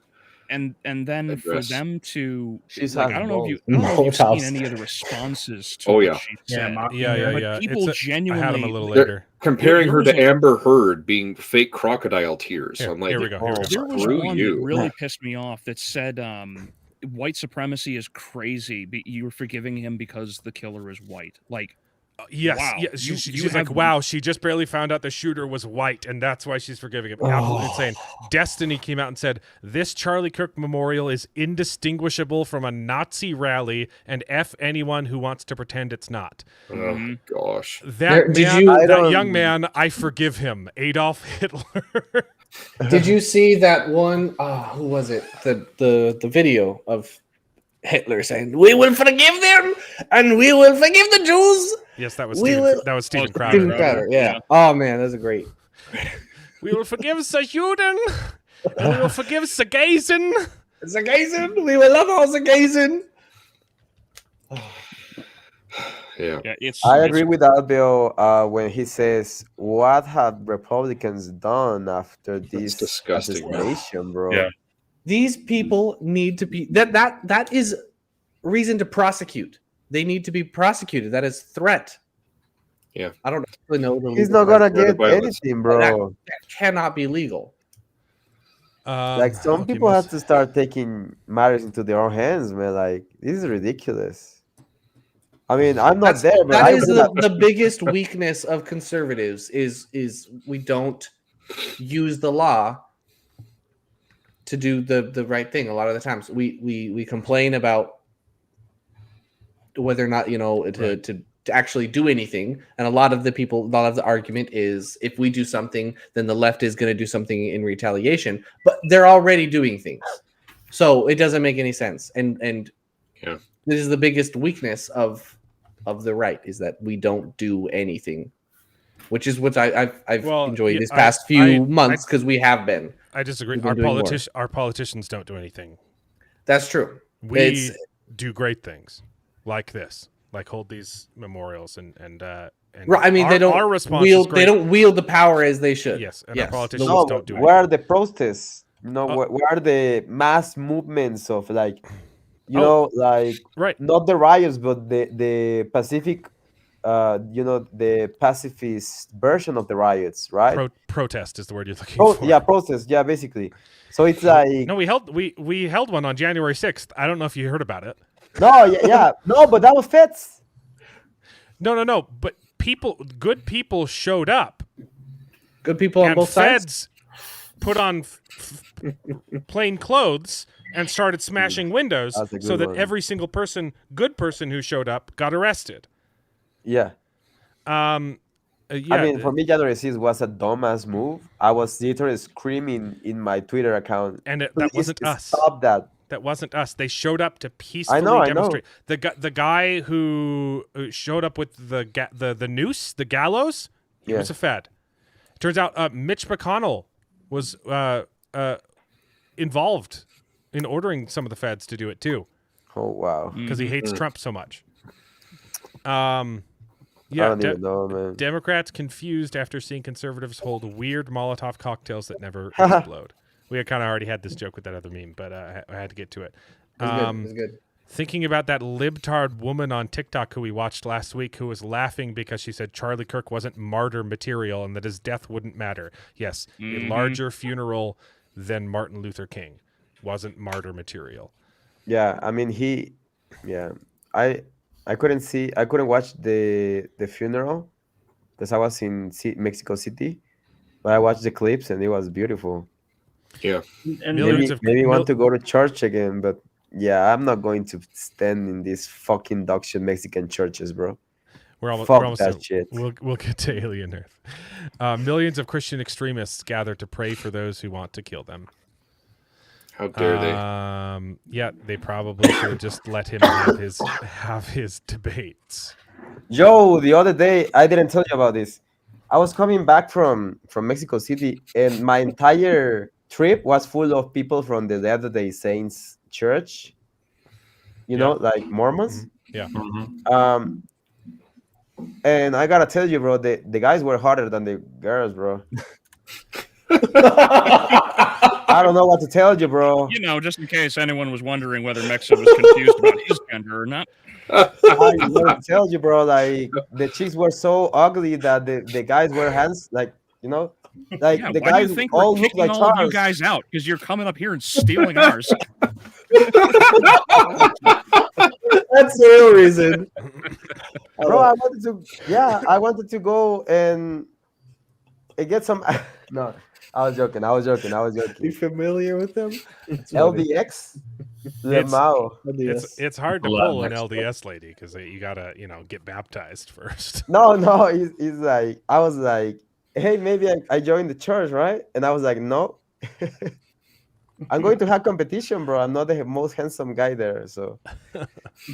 It's a both sides issue, says the side that assassinated Charlie Kirk, shot President Trump, tried to assassinate Kavanaugh, tried to assassinate Trump again, murdered school kids in Minnesota, shot Steve Scalise, and firebombed government Shapiro continued. Yeah, both sides. Screw off. Have you guys seen Sam Hyde's video? I love that video, by the way. Check it out. Yeah. I gotta get the sound. This one I have it downloaded. It makes me cry sometimes. Yeah, it does. The whole. I disagree with a lot of what Sam Hyde says. Too. Yeah. I think he gets a little bit too extreme, and some of his jokes are like edgy for the sake of being edgy. This was one of the most important videos I think. Yeah, he said something about I fuck lips of TikTok. Yeah. I didn't like. I mean, he hooked up with her. I mean, I like that girl. I would bang her too, but okay. Yeah, this is a good one. This is you. This is your sister, your wife, your daughter, but this right here is you. This is your sister, your wife, your daughter. This is you. This is your sister, your wife, your daughter, but this is you. And this is their reaction when you are killed. This is the joy they feel when your sister is raped, when your children are castrated, brainwashed to hate you. This is their ecstasy when the floor of the subway car is awash in your blood. This is you. Make no mistake, That is a symbol that is you. But this won't last long. They can't help themselves because they're so ugly and so low that the only joy they can experience, the only good that they can envision is to take something beautiful or innocent down to their level. And when they can't do it, the next best thing is blood. This is Charlie's family, and these are his children who will never be able to hug their dad and grow up with a murdered father. And these are the people who smugly revel in this, and they won't stop with just Charlie. The boats are burned. There's nobody coming to help. The barbarians are at the gate. This is the fall of ancient Rome that we are living through currently.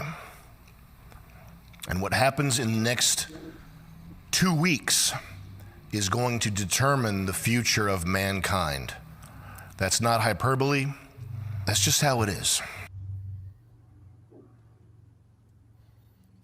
I would only I don't know. Yeah. I don't know how people on the right don't watch that video and immediately want to start training for war. Literally training their bodies and their minds for war. Like, I mean, not literally, like do more exercise, be less fat than the freaking leftist, at least. Well, that type of stuff. Because the technically leftists is are losing weak. weight. I've lost 45 pounds, baby. Nice. But I was thinking you were pretty slim. Anyway, Yeah, the point. I know. I would just add to that video. This is your sister, your wife, your daughter. I would add, this is the direct result of Marxist propaganda. Yeah. Mm-hmm. And I don't think we're not to the point of violence yet, but we are absolutely in a war of ideas, and I'm done. Yeah. I'm gonna call a spade when I see it. I'm gonna call Peacemaker a crappy show, even though some people might disagree with me.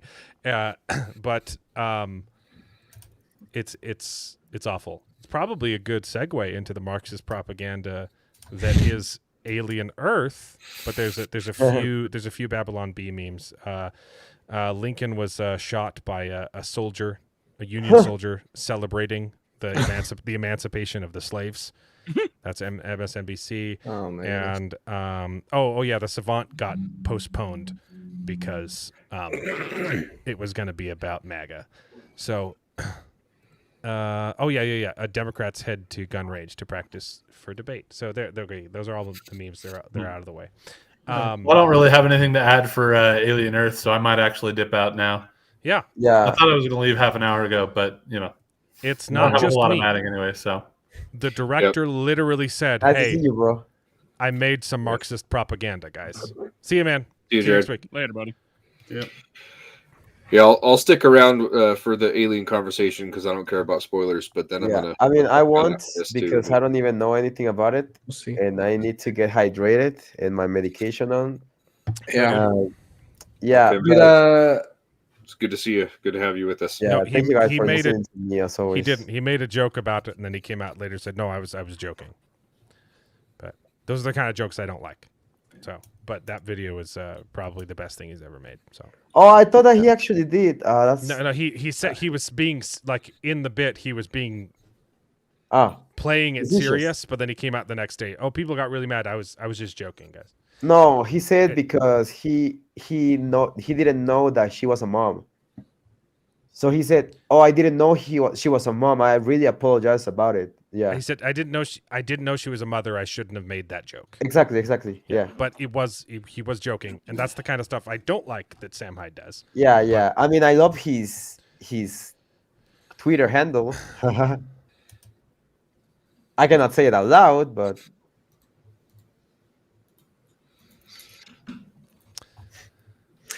Yeah. Yeah. I didn't read the rest of this. Did you send this to me, David? Nope, I haven't been watching Alien Earth, so. all don't know. right. All right, see you guys. Have a good night. We can't Hey, access. see you next time. See you next time. Yes. Yeah. See ya. Well, anyway, I'm not going to get the direct quote because it's behind a paywall. But yeah, I mean, we've been talking about it for a while. The show it's so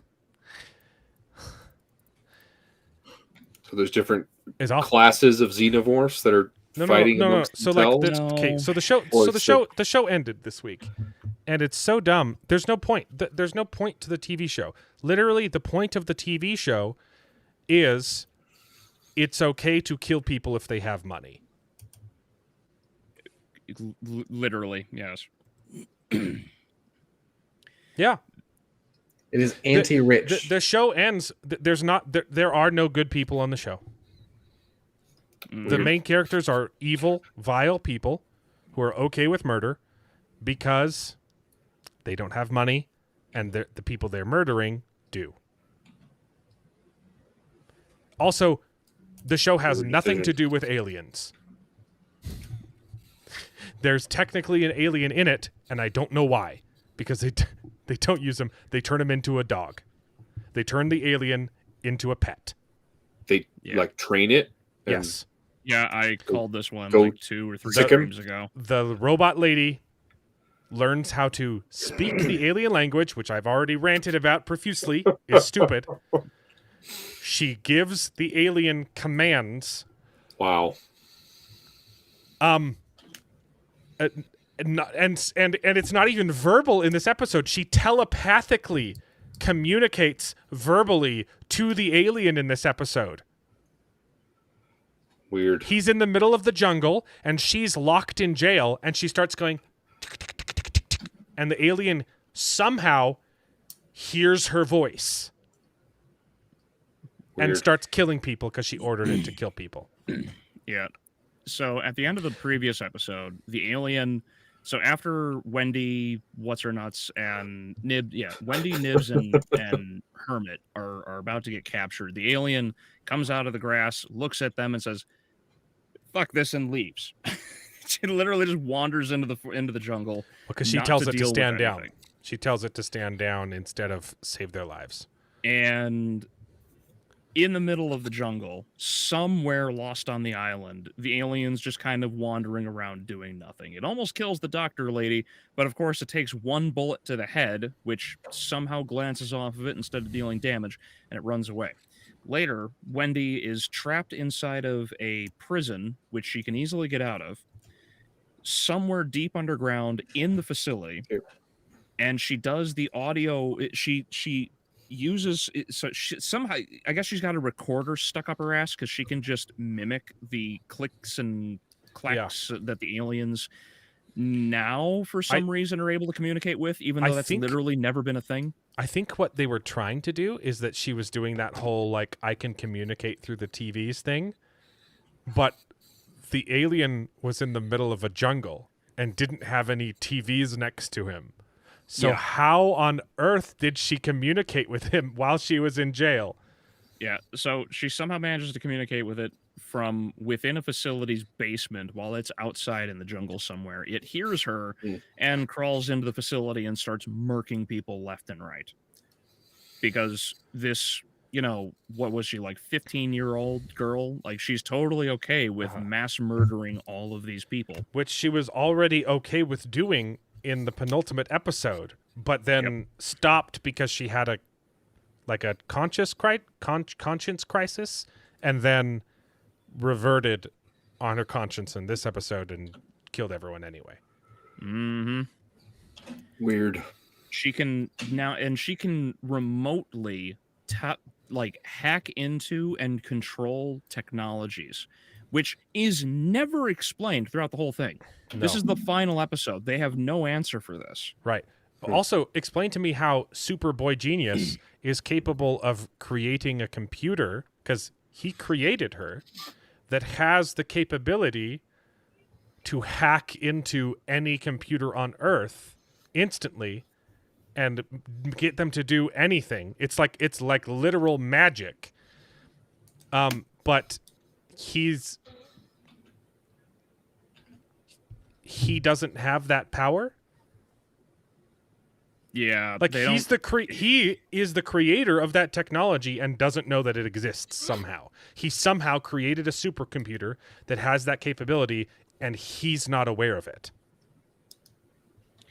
Yeah, literally nothing makes any sense in this. Because it's a child's brain put into the supercomputer that he built, and it's somehow a child is somehow accessing these capabilities that he built into the system and doesn't know about. Mm-hmm. It makes no sense. Yeah, the prison they're in is electronically controlled, and then she snaps her fingers and it opens the door. She's over here watching the computer screen and a monitor, which is in the prison for some reason, and she just waves her hand like she's swiping on an app, and it just switches cameras like an app. None of it makes any sense. And then later she's like, "Oh, I can connect to the net as long as it's there. I can control it." So if you're hooked up to the internet, she can just control you, which is how she actually ends up controlling one of the androids. She ends up controlling an android that's trying to kill her. She holds up her Neo Chosen One hand, and the android freezes in place because it's connected to the internet. Interesting. It's godlike powers that is being used against the creator, and he doesn't even know that they exist. We can compare this to Murderbot if you've read the books. Yeah, Murderbot was good. He does this fantastically in the books, and there's several moments where he's writing new lines of code, and he'll write his own programs to be able to hack things later.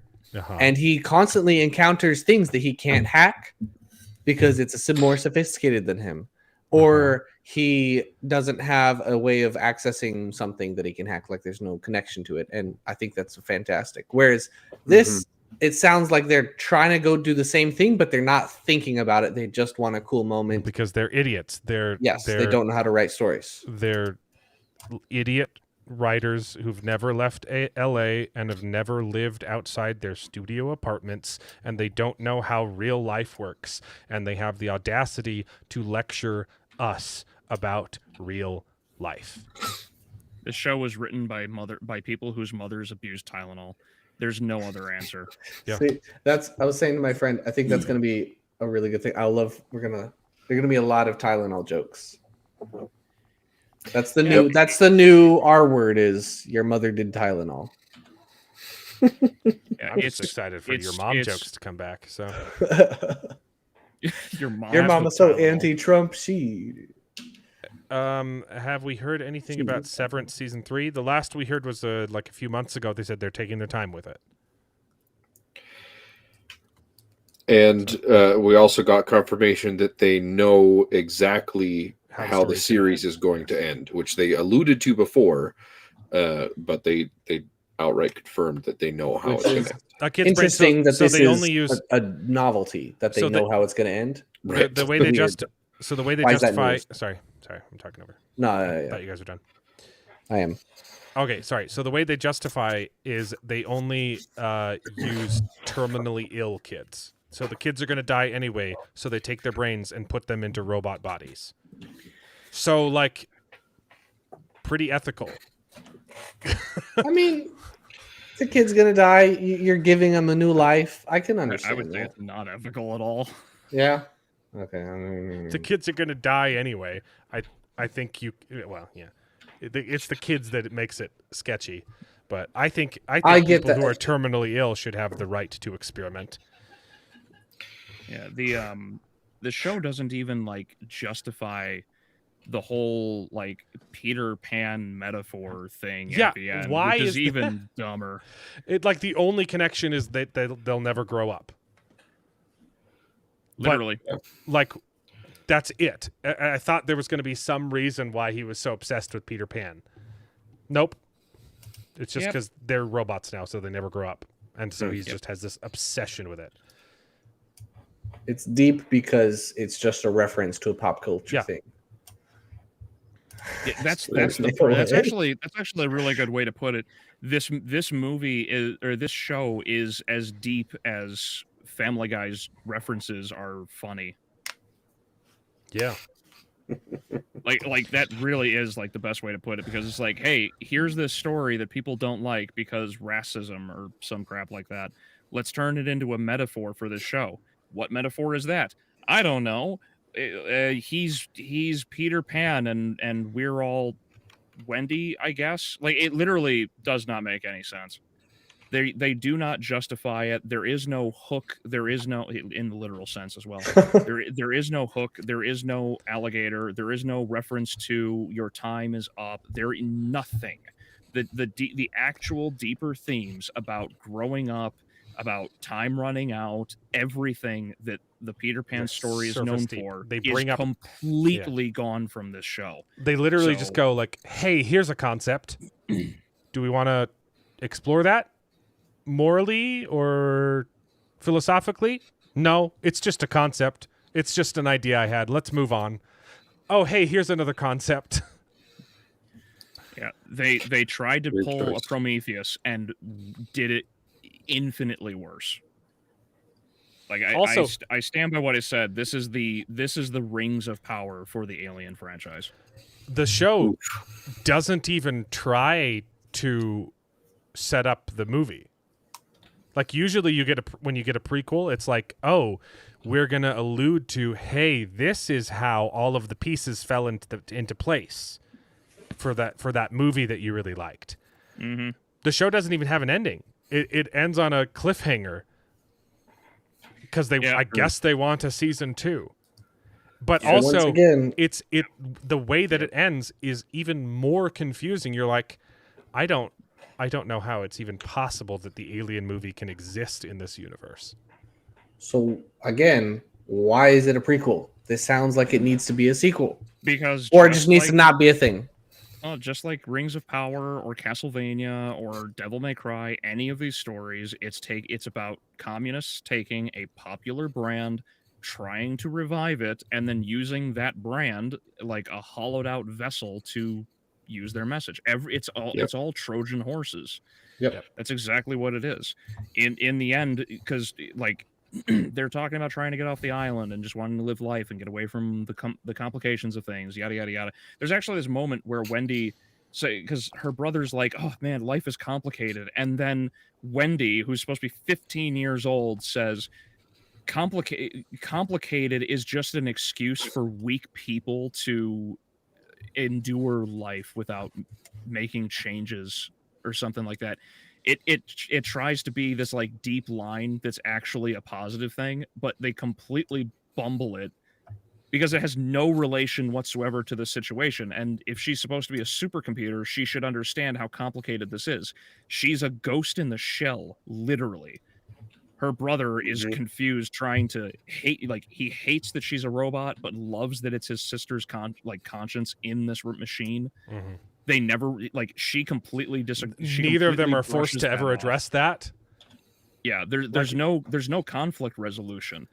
So this episode literally ends, and I will detail it as best as I can. We are gods now. Yeah, 90% of all of the staff on this island are dead. Weyland-Yutani reinforcements are flying towards the Prodigy Island. Uh-huh. The Xenomorph and a second smaller one are under the control of Wendy. Wendy can communicate with the Xenomorphs. The other children, minus Isaac who died, are on Wendy's side and have captured everyone. Morrow, the black cyborg, who's probably the best thing in the show, been beaten he's stuck in prison with Kid Wonder, right? Yeah. So they're in the same show. So he's been captured. Kirsch, the android, has had his back broken, and he's in the prison. The female doctor, who should have been killed by Nibs or had any sort of repercussions, she's in prison with them. And she was like good to them too. Yeah. Like the only bad thing she did was erase the one robot's memory who threatened to kill her. Yes. And thought that she was pregnant. Yes. And Boy Wonder, who should have been ripped in half by the Xenomorph, is currently in there, tied up with his hands up like he's on a cross. I literally think that the whole pregnant, it's like a trans allegory. It's like, Oh, no, I guys, agreed. men can get pregnant. Robots can get pregnant too. Have you seen Raised by Wolves? It is literally transhumanism and Marxism all thrown into one. The show ends with Wendy and them saying, "We are." I forget the line exactly. It's like we are. Well, because the brother asks, "What do we do next?" and she says, "We rule." Yeah. Oh, and also there's the eyeball alien is inside the scientist's husband's the alien, dead body. Yeah. The eyeball alien escaped. Oh, but we This got sounds to like a confusing mess. we got to see purple hair lady get killed. Oh yeah, that was probably like the highlight of the episode. So good, so good. Good episode then. Also, the plant was crawling around on the ceiling like the lady from The Ring, which was weird. I thought that this was a plant and it's like an animal thing. So yeah, so that's where the series thus far has ended, and I pray it ends here and they do not continue. The show is terrible. They need to treat this show like what was it? The third season of Community? Season 4. Season 4 was the bad one. Yeah. Yeah. There is no conflict resolution. Like Wendy and her brother never confront each other, console each other. It never happens. The other lady robot never says, "Hey, Wendy, how come you told me to stay and then unleashed a killing machine on all of my friends?" Yep. She's just on their side. She's not mad that Wendy betrayed her. Never addressed. I don't know if it was a woman, if I'm being honest. So just as a point of reference, okay, so this is a very, very surface level research. The Fallout TV series achieved in the first 16 days roughly 65 million viewers worldwide. The Alien Earth premiere pulled only 9.2 million views globally. Yikes. And the premiere wasn't that bad. The premiere was okay. Mm-hmm. Yeah. And then, of course, it switches over. Oh, here's a better one. The initial success, this is in reference to Fallout, the initial success was marked by a record-breaking 2.9 billion minutes of viewing in its first 5 days. That's Fallout. The highest viewership ever for an Amazon Prime Video title in a single week. Here, Nielsen Media Research for Alien Earth reported that the series was watched for 464 million minutes watched. Million, not billion, million minutes watched between August 11th and 17th. So you're talking just under 3 billion minutes watched versus just under just under 500,000. Fallout had 6 times, just over 6 times, the total viewership of Alien Earth. There is no way this series should continue. I hope it does not. Because it would be hilarious if the Only Show fans are stuck with that cliffhanger ending. Do you want my favorite? Oh, the best part of the show, though, was just another asininely stupid moment where the cyborg gets the drop on the alien, on the robot, and these characters hate each other and want each other dead. Mm-hmm. Cyborg sneaks up on him in the lab with a gun pointed to the back of his head and decides, I'm not going to shoot. Instead, we're going to do a fist fight. Yep. Let me walk up into melee range. You could have killed him from the door frame, from the doorway.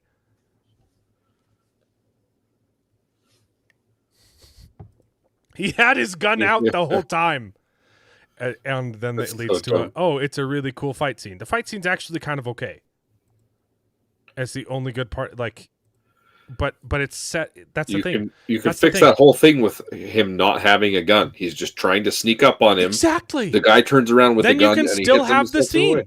That's the thing. Like, it's a good fight scene, but it's framed with the most moronic, stupid writing I've ever seen. And that's the problem with every single freaking show and every movie. The writers are retards. Their moms took too much Tylenol when they were pregnant. It's so crazy that we can make a show that looks this good, but the story is this retarded. Mm-hmm. Yeah. The show looks phenomenal. $200 million? Is that what we found out last week? Yes. Yeah, it was like 220 or it was like 220 or 250, I think. Has not yet been renewed for season 2. It's in the Good.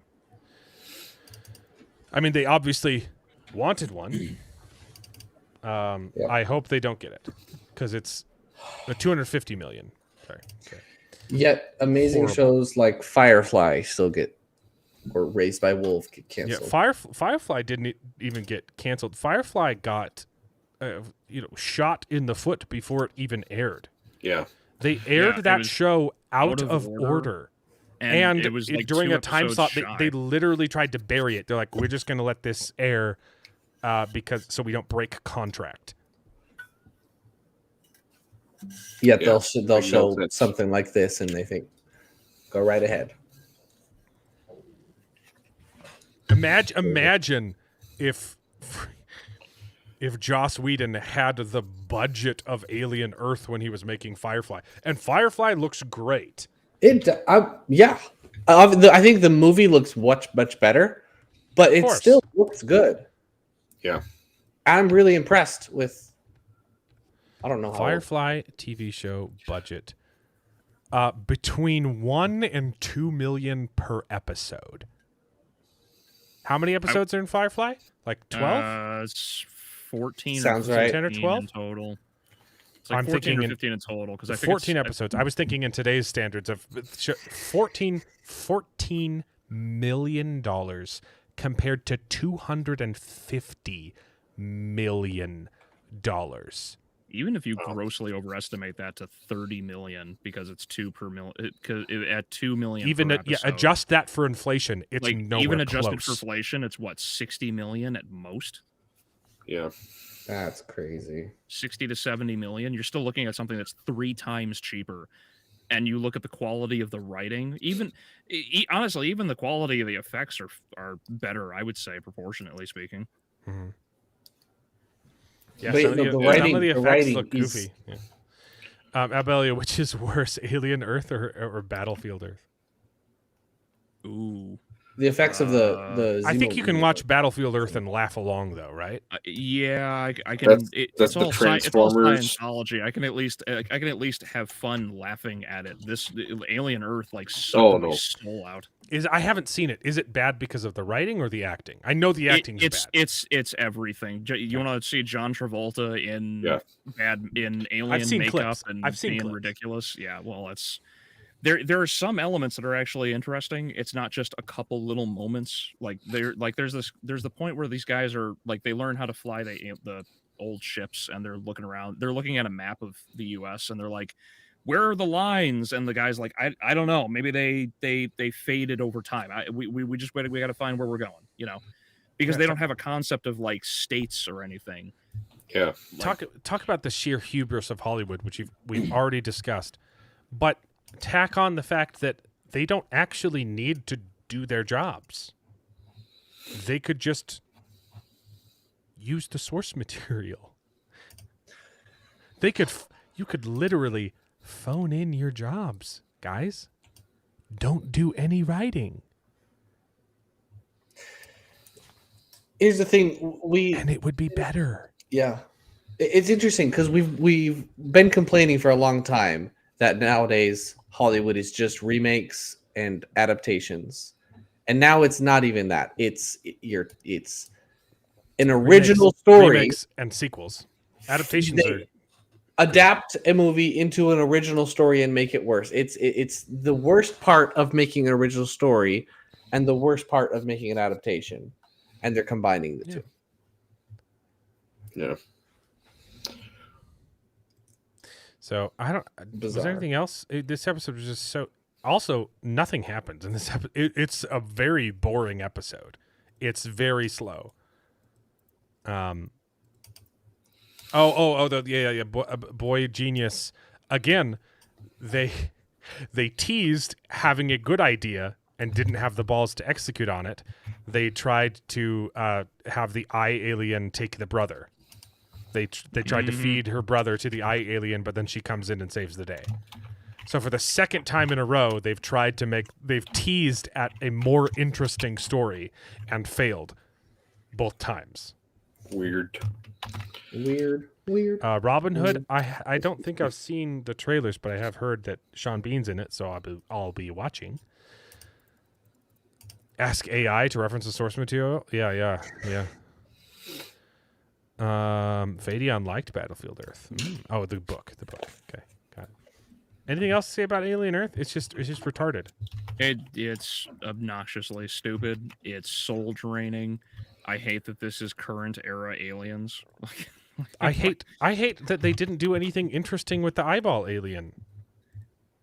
I can't believe the show just blue balled its own audience. The whole point of a show is to make it, any movie or show should be self-contained and be satisfying.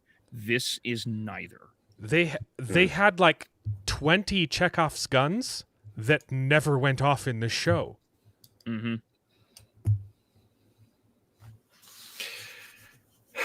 Yeah. I would rather watch Alien Romulus than this. I'm going to rewatch Romulus. It's on HBO right now, and I need to cancel that subscription. I should have canceled it 5 months ago when we finished watching whatever it was we watched, and I've forgotten. Not the Irishman. What the heck was it?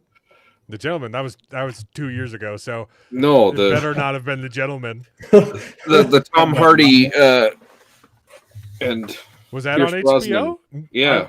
What the hell was that? That was called? On Paramount Plus. Was it? Yeah. Yeah. I forgot to cancel HBO, guys. Oh no, we needed it because Peacemaker, but it turned out to be filth. So I was like, okay, there was a reason we did still have it. Oh, that's not a good reason. But I'm gonna need I need to cancel HBO because I need to pay for the Wonder Project, so we can watch House of David, man, season 2. Oh, when is that? Hold on. 2 weeks. So next week we have 2 weeks. Are you serious? We just finished both of our TV shows. So that's not going to be on Amazon again then? It is on Amazon, but through an extra subscription. It will be free on Amazon eventually later, months after it premieres. But if you want to watch it in 2 weeks, you got to subscribe to the Wonder Project. And it was such a good show. I'll pay for it for a month for one of us that we can all watch. And but we will have one bye week with nothing to watch. Charles was saying he wanted to watch Tammy and the T-Rex. I watched Tulsa King was actually pretty. It's gonna be insane. What the Tammy and the T-Rex. Oh, okay. It's so ludicrous. Yeah. I don't know if we settled on what we're actually going to do next week. But we didn't. You were going to do a poll. Oh yeah, there was a. So wait, is this from now until then, or what do you mean? Sorry, I'm just saying next Sunday there's no TV show to talk about. Yeah, next Saturday. So this week we're going into now. We need to talk about a show. We could do Dan to Dan. I've watched the first season. Oh, really? We got him to watch it. Wait, what? It's good. Dan to Dan, the anime that Alan suggested. I had Tammy and the T-Rex. I had make everyone else on the panel watch all of the other Alien movies, and I had The Black Hole, the Disney movie, and also Event Horizon, but I don't know if I want to watch that one. But anyway, some Clint Eastwood movies. Yeah, I'm down for Tammy, the T-Rex, and the Alien movies. I'm not curious able to watch about all of these movies, but yeah, I probably won't watch the Alien movies. You don't like Dan? Next week I won't be here though, so. All right. I understand It'll that. be a fun week. There'll be news to talk about, and it can be a short show too. It's fine. I think I've been able to put into words while I'm watching Dandadan why I don't like anime. And Dandadan still suffers from it, but it is a creative and interesting story, and it's funny. It's hilarious that I'm pushing through. And it's not as bad as other shows. So we're watching the Alien movies. If you guys want to, I'll talk the heck about them because I like them. I have never seen them. I've never seen a single one of them. It's a lot of homework to do. I don't expect you. So okay, so I guess which Alien movies? 2 are good. Obviously, the original. The first 2 are really good. The first 2 are phenomenal. The quality starts dropping. That's about it. First 2, Alien Earth, Prometheus. the show. Prometheus. Prometheus is a prequel that most people dislike for some reason. It worked for me. It just tried to be special and hide its origins. Oh, I could try and actually finish Kings. But yeah, the problem is there's a lot of shows that I would like to watch, and a lot of the ones you've been talking about are on them. But I predominantly watch TV with my wife, and so if it's not something that she's interested in, I don't have very much time to watch it, which is why I've been behind on Dark Wolf. I watched the first episode, and my wife was like, "Yeah, that was okay, but you can watch the rest without me." But I never have time to watch TV without her. So, I sent you something on on Twitter. Shadow wanted me to swing this past you because you guys have watched Paper Season 2. I have not watched the show. Cut out right. Which show? What I sent you, Tech, is a something Shadow wanted me to show you because apparently it's in reference to Peacemaker Season 2. You guys would know this. I don't know anything about it. Charles would know it. I don't. Maybe. Let's see. Jared would know it as well. The other Jared. Give me a second. Yeah, I was like, yeah. Loading. I have no clue. So it's a Happy Friends. Peacemaker 2 intro be like 4 episodes of the show. It's pretty funny. Of Smiling Friends. Smiling Friends. Like that doesn't sound like you're talking about a long Smiling Friends. It's actually pretty great. There's the scene that sold me. I saw a clip on YouTube, and like they have like an episode where they go on like an adventure in space, and they're flying back to Earth, and they're talking, and they like drop out of hyperspace, and they're like, what is this? And it cuts to Earth, and the Earth is flat, and they're like, what? Are you seeing what I'm seeing? We can't tell anybody about it. We got to take this to our graves. The Earth is flat. What? No it was way. a really good That's gag. funny. That's funny. It's a pretty funny show. I think yeah. I've only seen a handful of episodes, but I should probably watch more. Okay. By the way, Mr. Boss, before I forget, I found these documents at your desk called My Manifesto, and I read a little bit, and I'm just wondering what is that? Why would you write something like that? Sorry, I can't hear you over the dust. The dust is making it hard for me to hear you. Your manifesto. I wanted to talk to you about your manifesto. No, really, I'm not kidding. Jason's really releasing too much dust.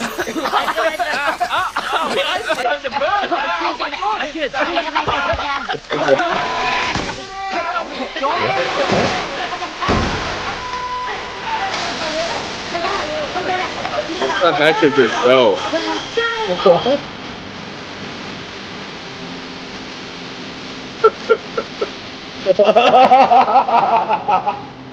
I hate this. I skip the intro every time. It's so awful. I hate it. It's actually pretty funny. That's pretty good. The premise from what I've seen, the premise of the Happy Smiling Friends is they work for a company I think called Smiling Friends. That's the gray-haired guy is the boss, and their job is they get clients who are depressed and they have to cheer them up. But it's like retarded stuff. It's like it's pretty funny. That's pretty good. Wow. I might check that out. We could talk about it next week too. I hate the animation style, man. I just cannot get past ugly. I'll take it over. I'll take it over Cal Arts any day, man. Cal Arts. Do we have to educate Charles now? What's Cal Arts? Is this a person? It's a modern. It's. Hold on. It's this. Nope, I'm not sharing my screen. It's every show, every kid's show now is the same. Yeah. Cal Arts.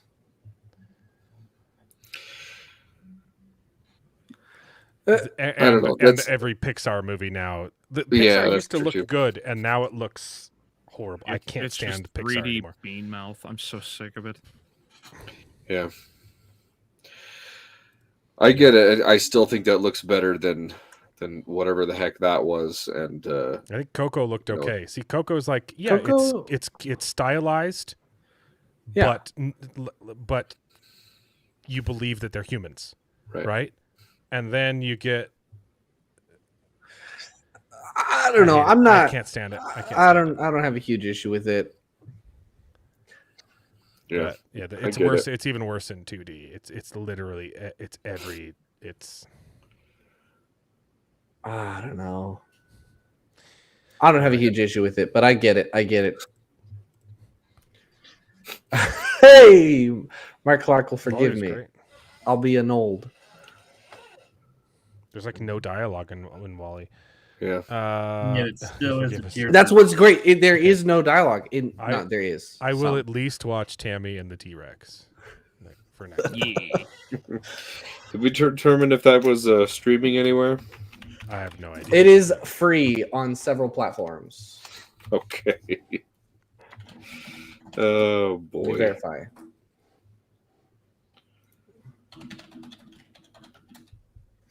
Yeah, it's free on Tubi, the Roku channel, Plex, Pluto, and Fandango at home. It's all, allegedly, because it's free on all of those. YouTube Prime Time. Okay, I'll see if I can find Amazon time to as watch well. that on. I might, maybe if it's good enough, I might go back and buy it on YouTube. I don't think they're asking us to watch the movie because it's good. No, I don't think so. Oh yeah, Terminal List. That's a show. The plot of the Terminal List loses me, and it might be because there's too much muscle and very distracting, and I'm a married spud. It almost feels morally compromising. No, you're not alone. The plot is too convoluted. Of Terminal List? The fights and the And muscles. that's just after watching episode 1. Are you talking about Dark Wolf? Or are you talking about the original? Dark yeah, Wolf. Dark Wolf. Yeah. No, I the feel like the original. plot The original's makes good. sense. The original's good. Well, maybe. Dark Wolf starts off like, okay, this is, and then halfway through, I completely lost the plot, but I was still enjoying the show because the fights were good. I still don't understand the motives of the bad guy in the show. I don't understand why he was doing what he was like. He gave a reason, but it just doesn't really track. It doesn't make sense. I still like the show. It's like a 7 out of 10. If it's not the writing, it's just the presentation. If it wasn't so convoluted, it'd be a lot higher because I liked the show. I agree. I feel like halfway, like it was after they That's got why they get betrayed. Yeah, Yeah, they That's why all get got attacked, betrayed, and I was like, wait, what? Like, wait, what? And then she shoots him in the back. Yeah, and then is like friendly with him in the next episode. That was my mission, was to shoot you in the back, or whatever. And like, yeah, but we were on the same team. Yeah, but I had a secret mission from the same team. Yeah, it was weird. Okay, I don't. And then the bad guy twist reveal. I don't. Because and plus, I saw the bad guy twist like from the Right. first episode. I don't know if Right. you guys are talking about Dark Wolf or We're talking the about Dark original Wolf. show. The bad guy twist was predictable and also didn't make sense. Yeah. Like it was clear what they were doing because they kept having him say, I don't know about this guy. I don't know about this guy. Kind of the same as the first season of Wednesday, right? Where the twist of the villain was obvious, but also didn't make sense how they got there.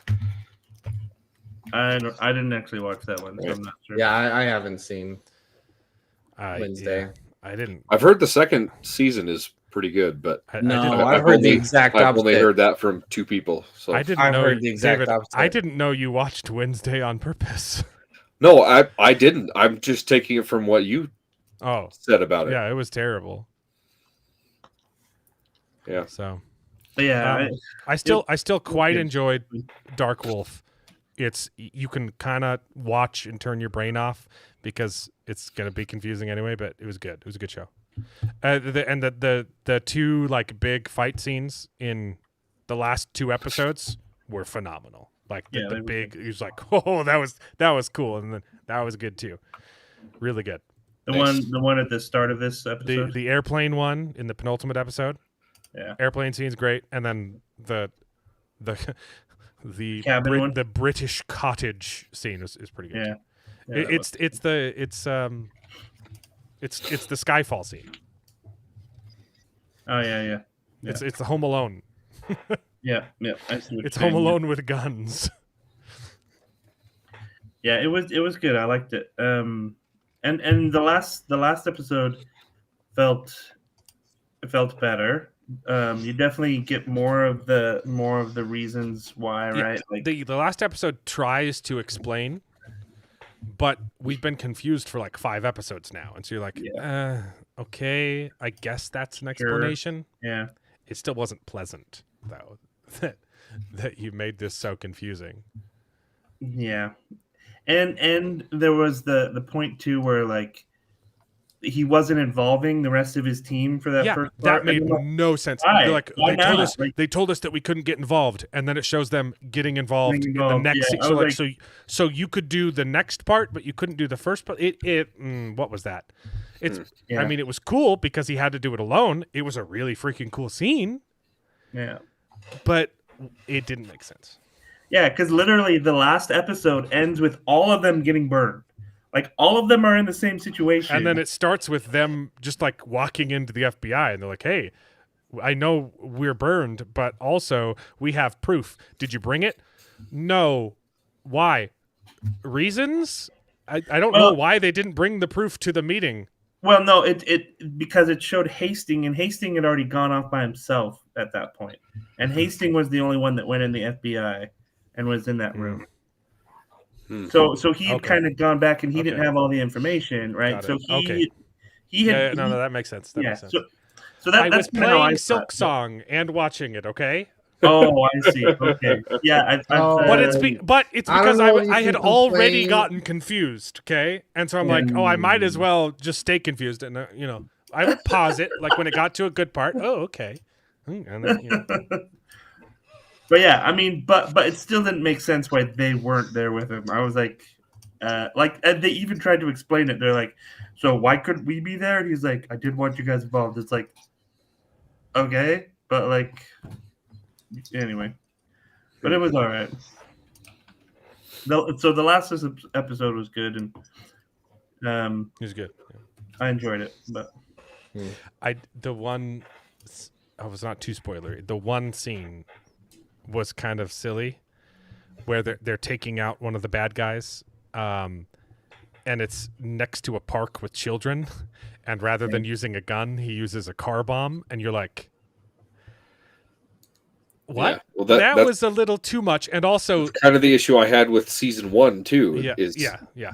The penultimate episode, like, you should be doing this in public. But also, the cell phone, he sends him a text. What is this for? And he says, for this person that you killed. And you're like, okay, but what if he didn't ask you that question? Like, it was like he timed it perfectly so he couldn't get away, but he also had to get a zinger in on the text. I was like, that was a little silly. Well, but you could still say that though without him actually asking, "Hey, what is this for?" You could still, send it and be like, "Hey, that's what this is for." Yeah, the car bomb was ridiculous though. Well, but it was supposed to be because that's what they did to her, right? But it was next to a park with children. Yeah, I agree. Didn't like that part. Rest of the show, real good. Gotcha. Plus, they were so set on making the one guy the one guy with not killing him, but yet they killed the other guy that was involved. So I'm like, okay, like, yeah, I don't know, man.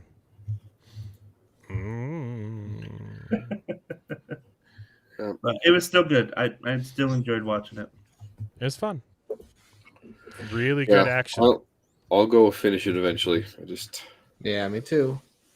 For sure. Yeah. Eventually. Well, do we have anything else to talk about? Because if you want to talk about Dan to Dan, or if you want to wait until next week. Yeah, let's wait until you finish at least season 1, man. I have finished. Oh, you did? Okay. I'm on to season 2. Well, then at least finish like the first 2 episodes of season 2, because that finishes the arc that was started in season 1. Then we'll talk about it. Okay. Sure. It was a bad place to end season 1, for sure. Oh, it took me way off guard. Like, what the heck? It felt... It's very interesting. But yeah, you like. Right. But I love the premise. What were you saying the problem with it is, though? Well, my problem with anime in general is I feel like a lot of maybe this is a problem with just the dubs and not anime in general. No, it's the dialogue. The dialogue is really, really simple and basic and bare bones. Wait, have you? Do you watch him dubbed then? Yeah, I'll watch him dubbed. You watch? That's your problem, bro. You gotta read the subtitles. No, I don't want to watch subbed.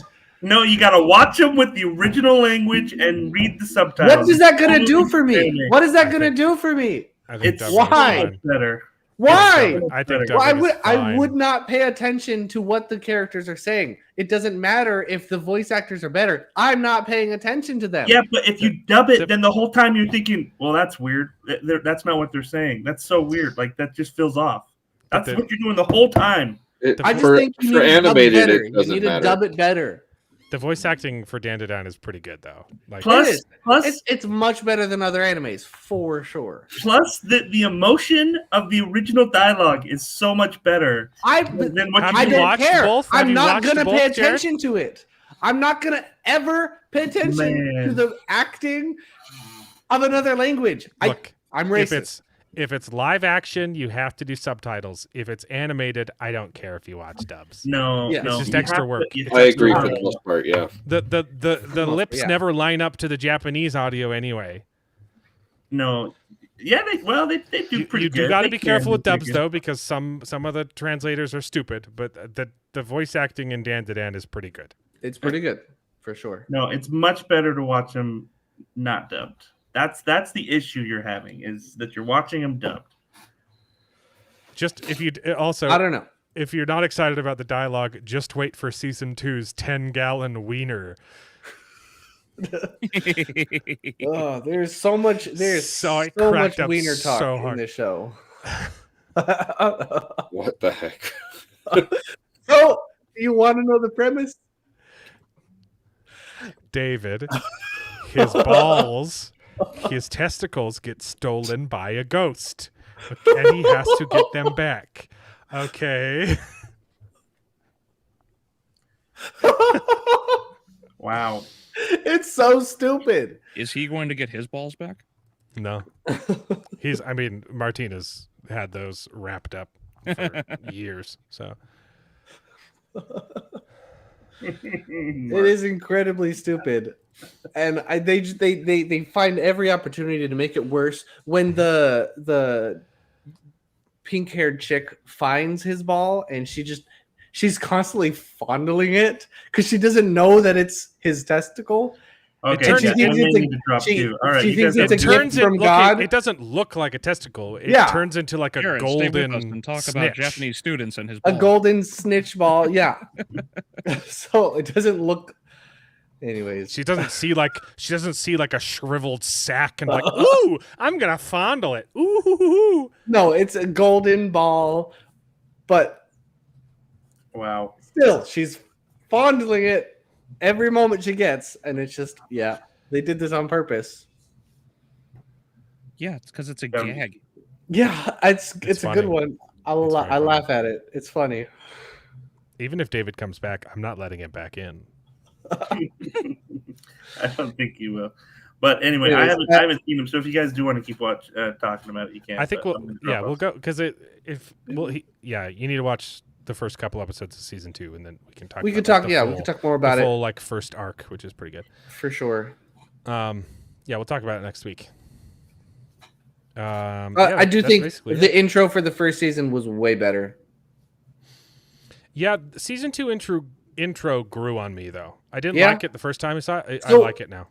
But yeah, they Actually, had a season similar 1 intro is interaction better. to the first intro. The first time I watched it, I was like, "This is a weird intro," but it immediately grew on. No, me. I loved Immediately. season 1 intro. It was great. It was really good, really good. Anything else? I think that's it. Yep. So Tammy next week.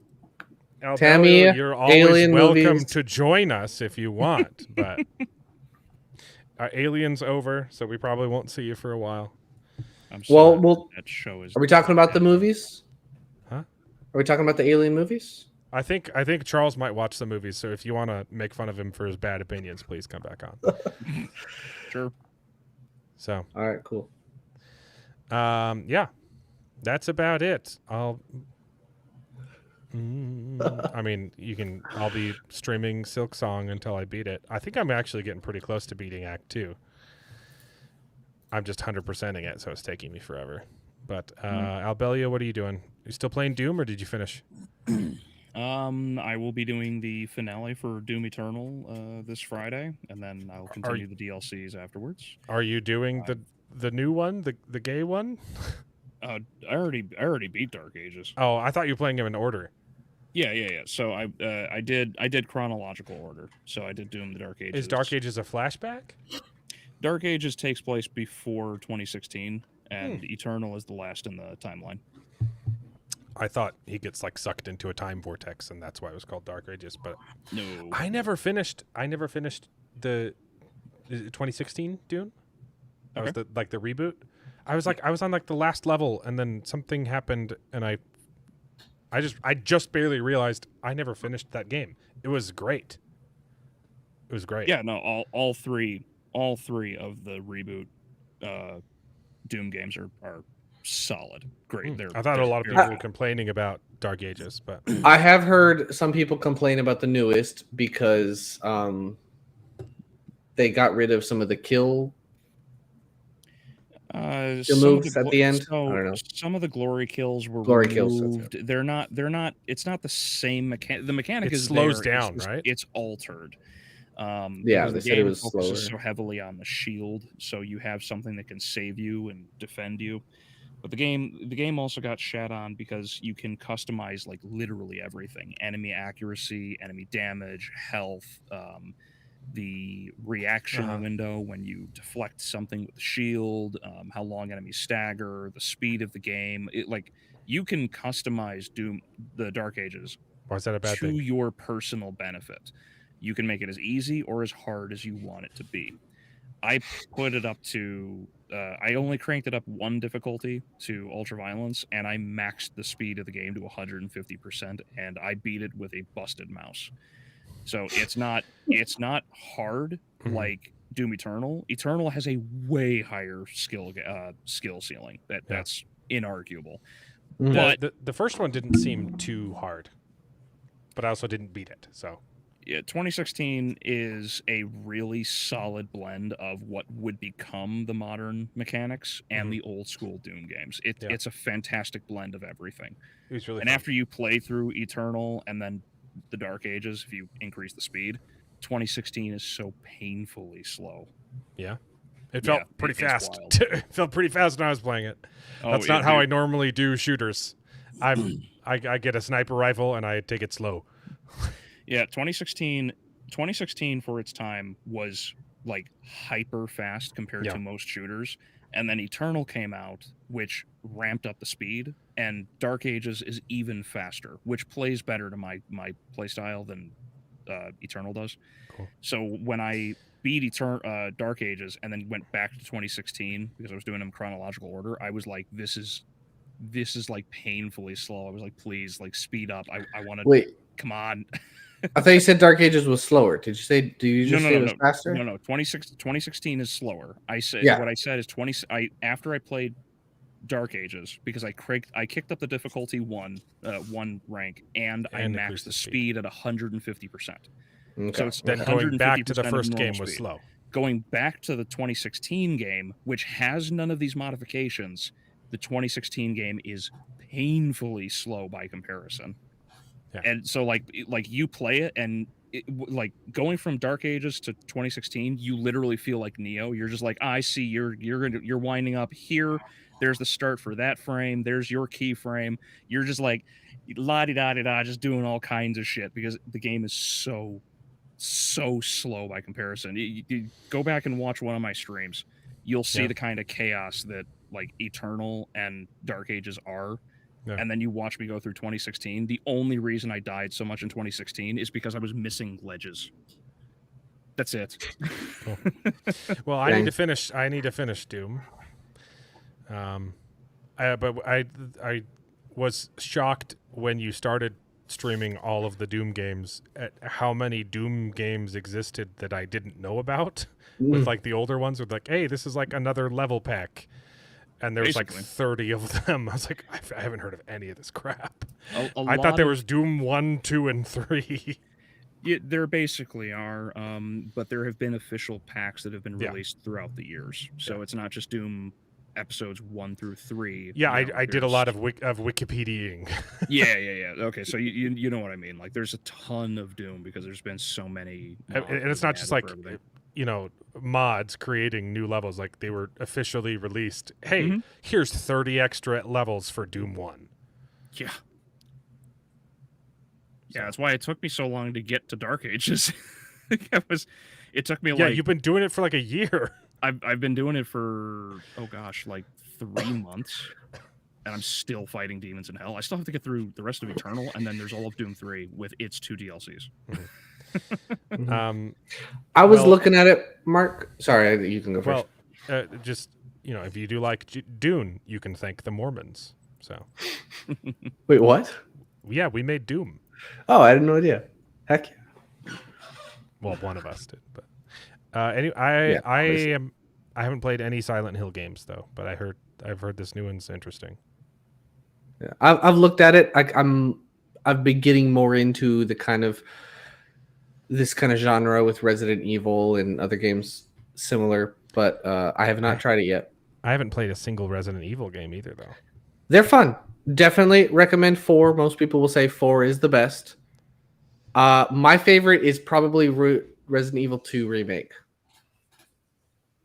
Yeah, that's probably my favorite. Zombie stuff, you want the classic trilogy or the remakes of the classics, and then if you want the more action-packed stuff, you go from 4 and onward. 4 is for sure. That's a great way to put it. Cool. Although you look good. I was playing Resident Evil 3, and it is just not comparable to Resident Evil 2. It's not nearly as good. 3 was rushed in the remake. Yeah. I never played the original, so all I know is the remakes. I did play the VR version of Resident Evil 4, which was fun. Gotcha. Yeah. All I know is there was everyone was gooning over the mommy milker zombies in Resident Evil Village. 8. Yeah. Lady Dimitrescu. I don't know. Dimitrescu. I haven't played it. Dimitrescu. Resident Evil 7 looks fantastic. I downloaded it, but I've only done a little bit. I've been trying to get that VR set up because playing that in VR would be incredible. Gotcha. Oh, you know what's a good? Because that is far more horror. That is definitely more horror, less action, less zombie. Half-Life Alyx is a good VR one. I It was a lot of fun. Well, I just played through the Half-Life games the first time ever last year. So yeah, well, yeah. I need to play Half-Life. But when they jump at you, they're literally VR. jumping at your face. I've heard so much. Trust me, when I eventually at some point have to get a VR headset because Elliot wants one so badly. First game I'm getting is Half-Life Alyx. So yeah, definitely get it. Because that's a good one to play on. Do you VR. have to buy the Steam one, or can you play it on any? Yeah, so that's VR the thing. headset? You buy it on Steam and you play it. No. Do you have through to buy Steam. the Steam VR, or can you play it on any? No. Steam VR is free. So you can play it No, on Steam sells their own VR. Oh, goggles. no. It can play be it on MetaQuest. I mean, on the any VR, you just have to have access to the Steam. So you I have know to how. have it Okay. on the lens. So I use an Oculus Quest too. Or actually I have a 3 Right. now. Okay. It's one of the cheaper models, and you can play it on your own, and you can do like a link connect, or you can connect it directly to the computer, and it's got a better connection. The second game that I will play is the guys who did Myst did a VR game that I've wanted for a very I always enjoyed Myst. very Myst was long a fun one. They were really complicated, but man, they looked so good. They were way ahead of their time. The remakes were phenomenal. Riven remake came out like the first one I played immediately, and I bought the Riven remake the week it came out and beat it in like 2 days. Really, really well done remake. They're really good. That stuff, does it give you a headache? I've only played VR for like 10 minutes. It does at first. When I first did it, we got really nauseous, but the more you do it, your body gets more able to recognize that it's just VR. And plus the less that you play games where like you constantly are moving in the game, the easier. Because your body recognizes that you're not actually moving, right? And so that's where you get the disconnect is when your body's not moving, but you're like speeding through the actual. So yeah, it's different for every person for sure. I've never had an issue with motion sickness, but I do get a headache every now and then just from the strap squeezing on my head, and that can be changed because you can get different straps. I've been lazy. So Mark Clark, I guess Mark Clark was not a fan of the mommy milkers in Resident Evil Village. Oh baby, got him. That's a good place to end the stream as any. Yeah. High note. All right. Anything else to say? You guys anything to plug? Albeleo? I don't have anything to plug yet. All right. We will call it there, and we'll see you next week when apparently I have to watch a movie about T-Rex and the Karen, and maybe talk some more alien movies because these losers haven't seen them. And we'll talk Dan to Dan for sure. Dan to Dan. Yeah, we'll talk some Dan to Dan. And then in 2 weeks' time, we got House of David. Yay. I'm excited for it. Man, I'm so pumped. Unless they move, I haven't checked. I should probably double check. Unless they moved the air date, which is prone to happen. Like Night of the Seven Kingdoms, which we should have had already. So I did Google it, and it still says October 5th. All right. Okay, we'll see you guys next week. It's been a blast. Thanks for coming on, Albeleo, and I'll check out his channel if you want to watch First 2 episodes. I'm gonna go make sure there's nothing inside of my butt, and then maybe stream some Silk Song. So I have diarrhea. Oh, you missed that. You missed that part. I think I did. Jared missed the context, so that didn't make a lot of sense. Missed that. Yeah. Okay, we'll see you guys next week. Bye. All right, see ya. See ya. And now it is time to say goodbye. We had a great conversation. It's been fun. But all good things must come to an end, and the goodest ending I can think of is... Right now, this moment, this night. So I guess we just say goodbye. So, goodbye. Toodaloo. Au revoir. Auf Wiedersehen. Ciao. Ding dao day. But come back next week for more outrageous bloopers. This is the end. Well, There's only one thing left to do. I'm gonna go home and sleep with my wife.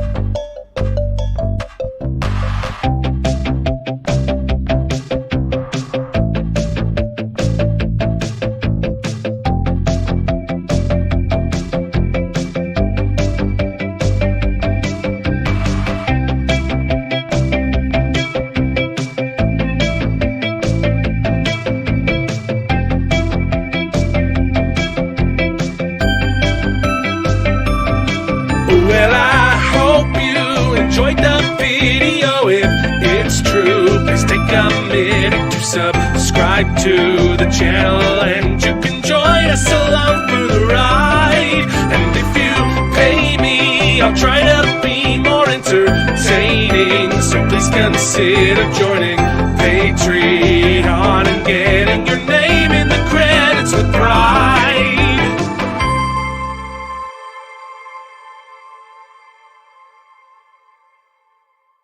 I'd buy that for $1.